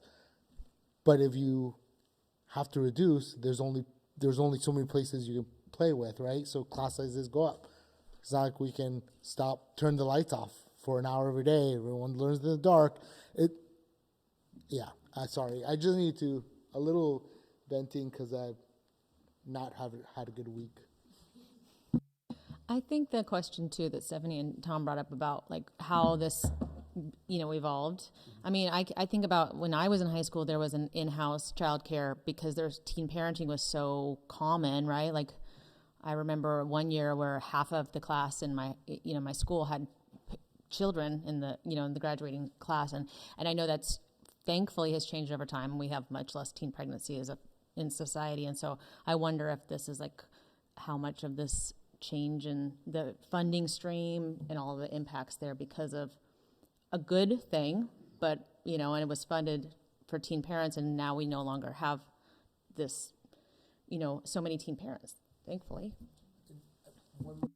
One thing I found out recently that we might look into, because my kid is in preschool in Park Rose, because I applied to every single elementary school, preschool in David Douglas, and my kid did not get into any of them. So I get the very real fear that our teachers won't have access to it. However, I recently found out that if a child is in a daycare when they're 1 and 2, and then they apply to a preschool in that same daycare, they try to keep them there for Preschool for All. So I wonder if we could look into that, if we added a Preschool for All classroom to a CDC that's funded by Preschool for All, that they would guarantee that the CDC kids would continue. I'm not saying that would solve the funding problem. We still need to look at those funding numbers to see if it would work. But we should at least, yes, it wouldn't be for this year, yeah. I also would like to have the opportunity, if some of the people who provided testimony, if there was an opportunity to continue the program with Preschool for All being in the mix, how they would feel about that. One of their testimonies said to do it, but the timing doesn't line up to the fiscal year. So it would have to be a future conversation. Yeah. And this year would be like literally our choices, have the program, see how many youth actually, or babies are actually in it. That's one question. And then second is, are we going to put it in the budget, which means we reduce somewhere else? I mean, we subsidize it. And we are asking our employees to pay a fee for service. It's those are the conversations we need to have, like, now. I will say, I understand that places charge less, but we give our staff a lot of things that those daycares do not. So they can charge less because they have less costs, right? Yeah. And we need to remember, like, the infant toddler wobbler piece is not covered under preschool for all or pre-K promise. So that's where that gets a little messy too. We may have the opportunity to use like preschool promise next year, but again, that's an income-based program. I guess I just want to say to all those that testified that, because like what was the original, Thomas, you asked, I don't know that I know it was before, but I do know that what they said, they're very proud of the program. They're very connected. We saw it tonight, but that trend all the way through, they see it as an amazing, I don't know if the word benefit, but just opportunity. And I see it that way as well. I think we all see that way as well. So I just want to recognize their testimony and all the things we're talking about. There's no doubt that this is impactful one way or the other, and I agree with Stephanie. The bottom line is the conversation, because if the board does say, wait a minute, we want this to be something that is more, this is the reason. The reason is for our staff, or one of the main reasons is for the staff. If that is the priority, we can make that happen. We can say we're going to hold the fee at this level, and then we do have to fund it a different way. Like Pat said, then I'm kind of summarizing, team. Like Pat said, though, if it's depending on where the range is, it could be a taxable benefit that we have to talk about with ethics kind of a thing, so we'd have to look at that. But ultimately, we could do that. That just takes the board coming together, and what we're looking at right now is the lens of kind of started last year with this idea of trying to get programs that aren't in the red, right? And so that's where this all came from. To echo what Stephanie said, this is not about closing the CDC. That is not the intent. It's a great program, but how do we keep it afloat? And are there other creative ideas that we can continue to explore? I do also want to say we are, as Pat said, right now looking at preschool promise being here for one preschool classroom for next year. So we will have a preschool classroom. That will be preschool promise. So the year after that, we're looking at preschool for all. So those are conversations we've been having for the preschool classroom or rooms, not for the infant toddler wobblers, because it doesn't. But that totally might change anyway, because the state is looking at relooking at the entire preschool and the county. I mean, it could get messy, and we shouldn't make permanent decisions based on something that's in flux at this time, in my opinion. If you guys wanted to know current numbers, there's 4 spots in the infant classroom, and all 4 spots are full. There's 4 enrolled, so it's full, and there's 5 on a wait list. In the wobbler classroom, though that's the 1 and 2 year olds, there are 8 spots for the enrollment capacity. There are 7 enrolled, and in April that will drop down to 6. So there is still space in that classroom. And in the toddler classroom, that's the 2-3 year olds, there are 10 spots available, and there are 6 enrolled. So there's space currently in that classroom, and that's current enrollment. Do we ever see people hold a spot and then drop out? Like, people might be waiting to see if the board does anything, and then there actually have already been withdrawals with the with the rates that are with the letter that went out. Yes. I'm just saying, as a mom, that's what I'd do. I'd be like, oh, they're going to change their mind. That's crazy. And then drop out. How many withdrew already?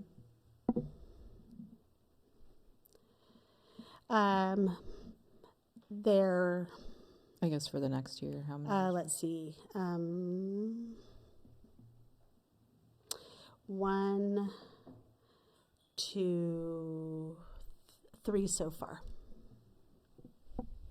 I mean, I just want to say thank you. I believe it was Lauren and Sasha. There was a lot of reading of letters, and we had some of the letters, but not all of them. And as a mom of a 2-year-old and an almost 9-year-old, I fully empathize with this struggle and how frustrating it is.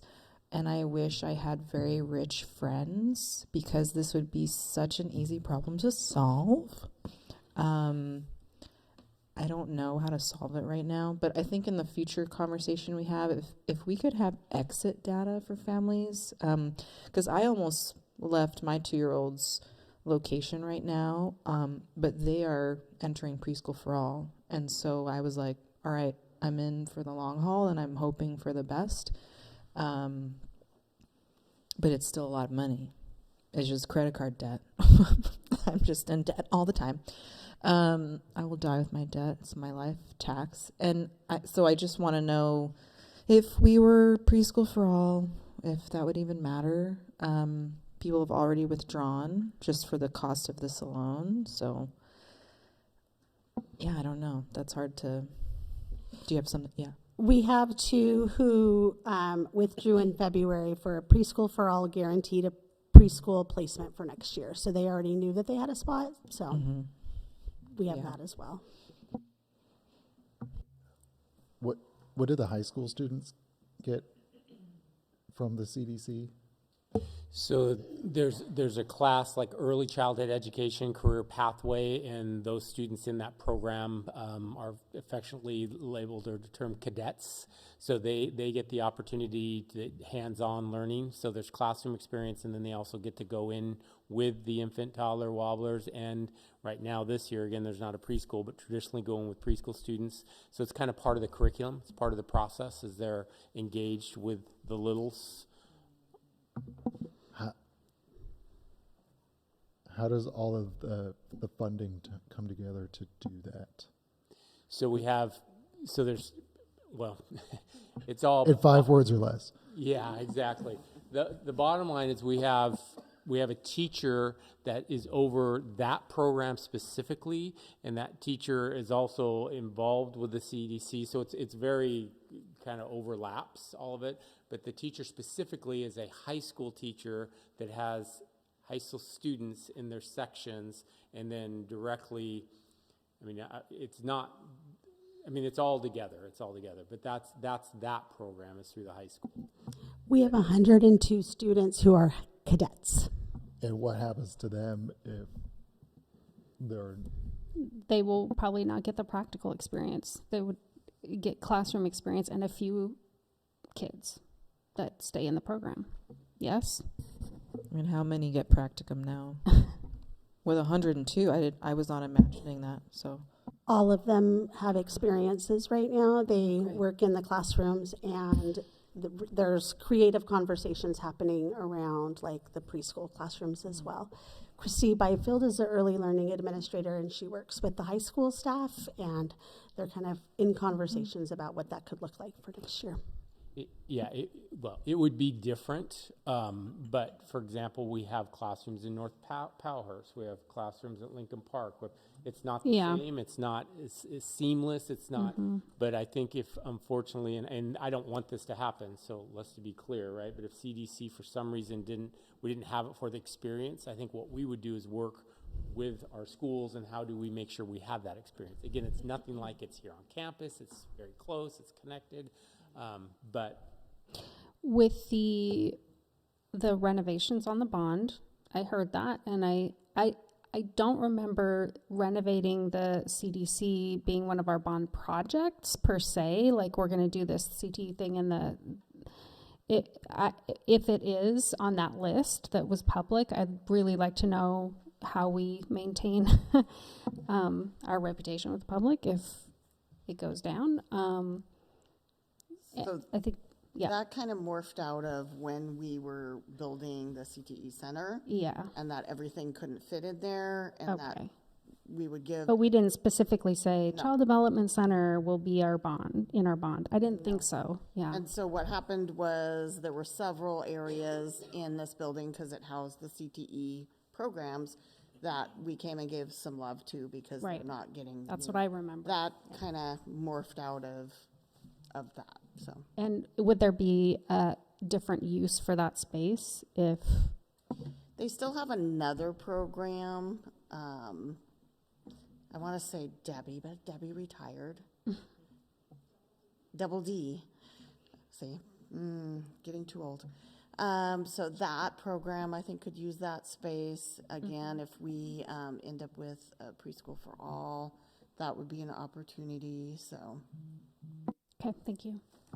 I would love to see a concerted effort in the next few weeks, maybe a small superintendent committee with a board member to budget some of the, you just kind of taking a look at, okay, here's where we started, here's where we are now. I think our long-term plan would to hopefully offer something like this in the future if we can make it sustainable. But what is our goal? Like, what is the purpose of this program? Is it for the staff? Is it for students? What is the primary purpose? And what's our short-term plan? And propose something, because, yeah, that was heart-wrenching, quite honestly. And we need to have an answer, even if it's not the answer people want. I do think it's heart-wrenching. I thank you for recommending that. I also, on the flip side, want to acknowledge what a gem of the community it clearly is, and how proud the teachers are, like, to have opportunities for the students to be there, how much, like, safety a parent to drop your kiddo off, especially when they're in preschool, it's really hard. And to have a place that we're offering that parents feel safe with, I think is really something special. And so I thank you for recommending that we develop a task force on it. And thank you to all the people who provided testimony for it. Probably last question. What do we have a sense of the average cost of a leave of absence? Because some of that testimony was, if I can't afford this, I'm gonna take a leave of absence. And do we have a sense of like no cost, minimal cost, a bunch of costs to replace someone for a period of time, and then they presumably come back? Yeah. No, it'd be very hard to quantify. So specifically, if someone asks for a leave of absence, an unpaid leave of absence, in theory, there's no cost. But in the reality, there is a cost, right? There's training, right? Trying to get someone on board, time to get them up to speed. Are they, just all those pieces. They're not the teacher of record, if you will. It'd be a sub for a year or temporary, which we get amazing temporary teachers as well. But yeah, there's a cost, but that quantifiable and money cost is very difficult to I don't know. I'm just trying to get the ink to change from red to black. Yeah. Yeah. I don't know that, I'll be honest, I don't know if it's possible. I mean, and I'm open, but I don't know if it's possible based on our current cost structure, the limits of how many are in there and how it plays out, to really make it with how we pay and PERS and those type of things. I don't know if it is. So really, I think the conversation more is, what is the purpose? And if this board sees this as an important resource and opportunity for our employees, right? That's part of the process. So we do subsidize. I mean, I think really that's the question more than anything. I'm very willing to look at creative ways, but the reality of the cost is the cost. You can break it down. So if you ask people to cover the cost, that's kind of what we're doing. And we're all saying, well, that's high and that's a huge job. So if we wanted to keep it where it is, then what we could do is quantify for you what that number is. And then the conversation is okay, how do we leave it there? And because this is what we want to do, or no, we want it to cover itself and be a sustaining program or self-sustaining program. Those are two different things. But anyway, let's be real. All of us would want it, but we need to get real numbers, because do we want it if we need to cut another teacher? If we need to cut 10 more teachers to keep it? Like, we need to get numbers and weigh that out, because when you read the number of students in that program, how many teachers are actually benefiting, and is that worth more than those 3 people we're firing, and then we're telling them we're firing them because we're keeping the CDC at a reasonable rate for people? And that sounds horrible, and I hate to think like that, but that is the reality of where we're at. So we need better numbers. All right, well, on this very happy note, I'm going to ask that we skip our last item tonight, because we need to get into exec session, and we're already way over time. So with that, I will... Yes? One little thing about the last item. I will say one little thing. President's Council was this week, and the high school kids spent the whole time talking about how CTE building has made the rest of the high school look really old. So if you start hearing about that from all the high school kids, you have been warned. All right, we are adjourned, and let's resume. Let's come back in 4 or 5 minutes. Go see Trap if you haven't seen Trap.